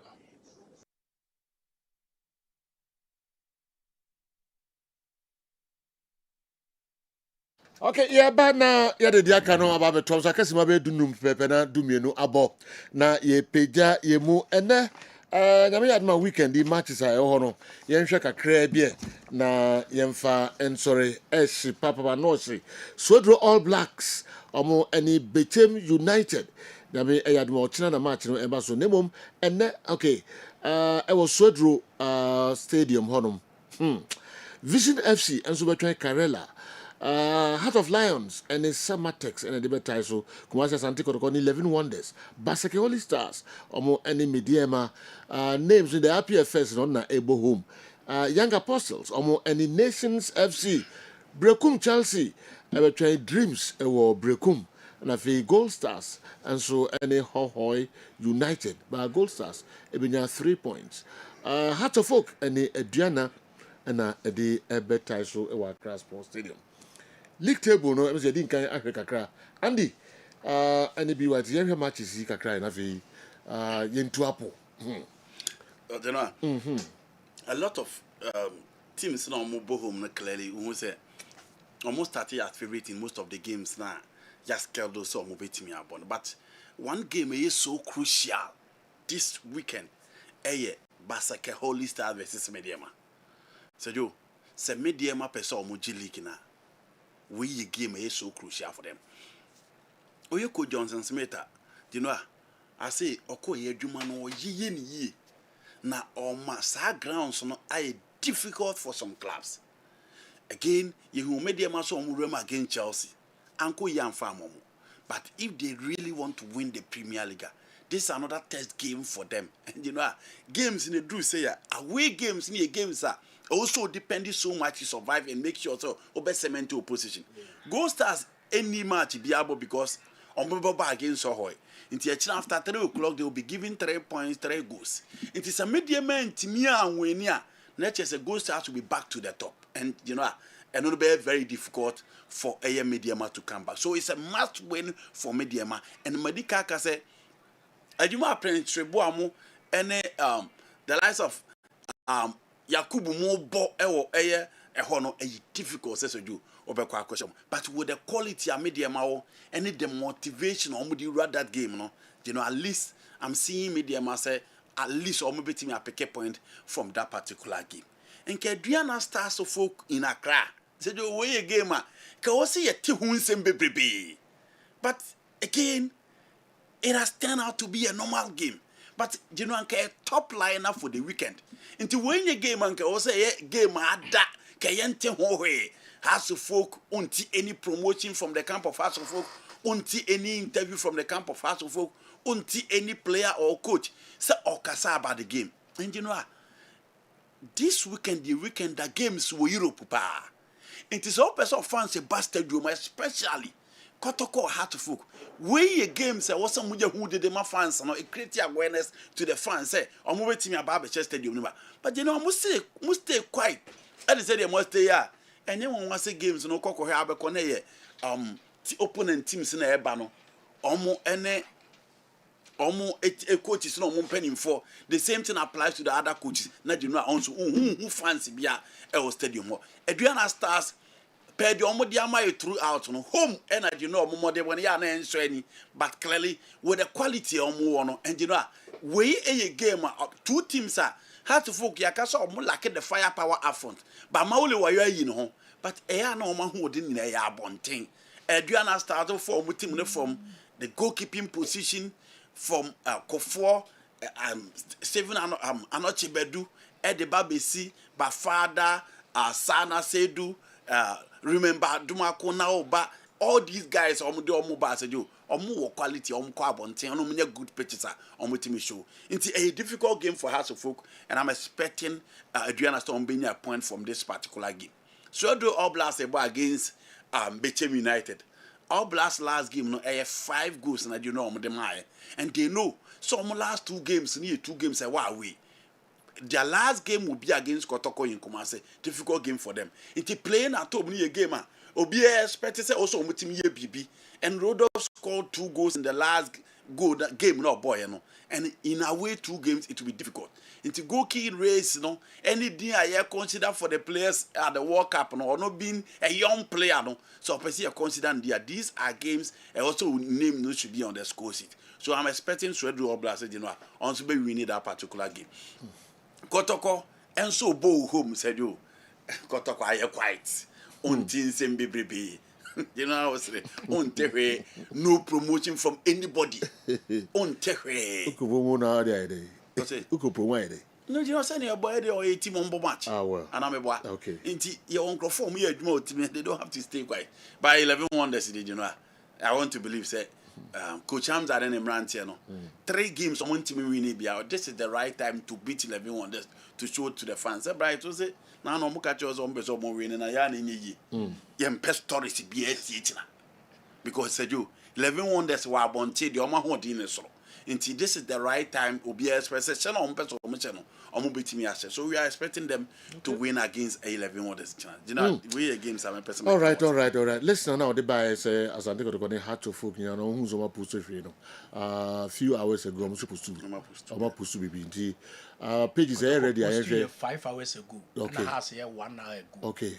Hearts 1 hour ago. 5 hours ago. Okay, but someone you know, I'm supposed to be. The pages are ready. I'm and also our television no so we as I take a post here. Okay. 5 hours. Yeah, and now we had to focus there. Okay, that's why you need 2. Also a post to yeah. And also I don't know. To listen no, I'm say onya no wrong. All right. And you know how I need 2. Back with a video and 4 hours ago and was I post to picture. Okay. Okay. And also say 1 hour ago. Okay. The 2 clubs no. I post to all right. Enti Baminti Osuka cry. Yeah, General. Now Ndika House of Folk Adriana. Senka House it Michelle Carella United. And Kebianca's game we be game or be any bewo who yepa. Adriana starts it me House of Folk of late. Say Adriana has a bobola. You must say by Adriana by league not the first 11 matches. No I say has once. Now the Akano Anya draw has neshe. Bene Omako 9 matches General has intimisha Adriana stars. The last time I had said Diana 2021. If you 2021 ABC ne for has to beat Adriana Stars. But in all 28 league matches no has actually 6 Adriana has 10 and a move 12 fire draw but ewa crank 13 matches or mabono has actually 5 Adriana has minu and a 6 fire draw but the last 4 matches were cra Adriana Stars are 2 and I'm using so I draw has intimate share Diana but in drum games has a born one kind of MMU say Kenya heavy game we with my and the draw no man at the 15 drawn game but our game no a game as and as share Carella Kemema game no tempo na kwasuru ye pe Diana last 6 matches were we intimate share you see a few more check just 1 away match that was against All Blacks intimate share free ABC 26 week 2026 you know was just 1 game per away. General baby a match a move dinye pa Swadro any bichim. All Blacks be here sa win way badly. Now or Timmy Eddie Gina baby ye. All Blacks this season e wo home no so. And near my koye the man say the whole matches no so be survive wa. E be gina sa games all bo fear want me en lose sa matches no. And what All Blacks ekwa away na no other ekwa kwose Vision FC. As I be 11 wonders and so and the last 4 matches All Blacks abono General will lose just a game pe and was stretching to the last 5 for crowd will lose 1 game I draw back and 1 winning millions and so more the 9 points or the area say near my betimako when I became so away no one this season the only away winner betimenya Samates and when ya 11 wonders so 11 wonders so dear nti bechem matches awanya no on the road no and encouraging this season but the last 2 no so were unbeaten be a bit me aboa because kwa sama boy na kwese Samates na 11 wonders will be a channel but o channel now man 3-1 I think say reasonable say obetimi asa nya bibi ade agina yie ye panti bechem to say obehye all blast na den but all blast will bear 55% chance say obehye bechem United so all blast nya sa win we a obegina ye kakra enso ho when na bechem hu ni say our game e wo home against Kotokobo a ebe ne last home game a ebi obetimi anya win so onya draw ha against Kotoko no ebi obe manage no atimanya a point and I say 3 points no na last game no kwa no lusu kura na ono so atimi aka league nim Vision FC enso match a ono so ebo no je no anu so a game a edne pa de ma eye Vision FC the last time Vision tena fie elusu league match e wo fie emfa eye league fixtures no santo so na yenhwe o hwe Vision FC ne Karela United a nka Karela de agade no ni problem bia wosoro ba na anu ada okwa we ene asofo ko board draw meaning say Karela so a dream so be wura tofo ni mu no nsoro e wosoro ye pa and me hwe sa match we ya Vision betimi ahye say Vision ansa de no a obe say bye bye e be den say Vision FC the rest of the games no betimi ya de aka ye league nim say aka ba ko a also ko relegation and as a light na ko to Vision FC for no so 38 points. Oh yeah, ya okodada 11 on the squadada ye per one team or be kwa now we share points gap between Vision and it all 41 almost fight is on benya 2-3 points bi akosoro bi mu a na say 3 points a dem nti so what ref here no antimi anhye and also okosakwa na say Young Apostles, Heart of Lions, Brekum Chelsea, Nations FC omo enya positive results bi ebetimi aha Vision nti Vision eso onya sa match we 3 points no enso ewo ho Young Apostles ni Nations FC game no na ye game say all eyes ebe ko ho ye pa isa say Apostles sha ono twi Nations abeto ho when na Nations FC so hia win no watimi e de akọ last season when na Nations FC be league no okonya draw ewo kromo wanchi nana abrefan ketia the 7th arena ho but reverse fish and a bass on near Barney Nations will fear John Cobon or Boise and Young Apostles question woman. This season, Nations FC Sasha Baku fee, and in all Nations FC and one win, Apostles and one, and a quiet draw. And Young Apostles at home were losing just a game pet. Okay. I will fear a year wenchi, but in all, we're losing 2 matches. I'm a Diamacosian or Doma, but I will fear no Apostles, our advantage say, Obetimia ye Jumano, but. Don't forget, said Nations are copando question Lions. Obeka say news because we sell open. But oh share baby Nations abe gina say any bro dey ram na. Enyam nwa because last season Nations in 8 away wins against Aduana nyina omo custom. And this season Nations away performance no form compared to last season omo amass 27 points on the road. And this game and they draw enyam nwa ba make for Young Apostles win general. Oh, okay. All right, Mr. Dr. Free at the say George the way be news kese pa o or the post we akọ to an X or say this is the best under 17 in 7 years under President Ket. From the appointment of Dr. Prosper Ogum and his assistants, the management headed by Mr. Frederick Echampong, the process has been open and transparent, including the selection of players from grassroots clubs. This team needs our support and prayers. I believe in this Black Starlets team. Go boys, the whole nation is behind you.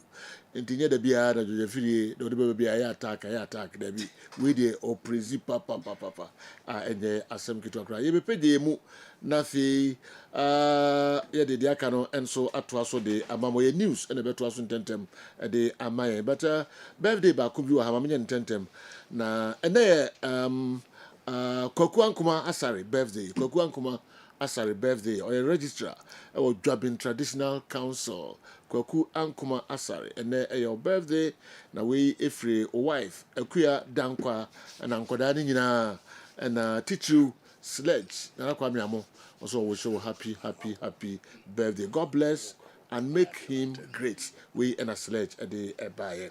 All right, ye pede mu na videos kakra float in a course no mama enjoy kakra na yemfa empediem o birthday kakra o no ba ko konfa nkoni hebe da kuja picture nti o say tintina so wa ko float me na so what me ama wo me show ya no na meti men ma ba na meti me get ba na bia na ko ba yenkoi jino nkasa nyina na ekoro yenkoi wonderful na kwa me ewo nina oye adwuma o takrade o takwa nana ene eyo birthday we show happy birthday nankopon shira no onye okese all right okay black man fashions dichem so mamencha no pe me fa ho na enkoye na musa say dia se obi ewu a o si May 9 na May 9 no minim se dru ha then no just motiti bia aden a o si okobi na nadamfo bisu kobi na nadamfo no frame kakra na awe ho pa ma black man fashions na say they was ya starting them no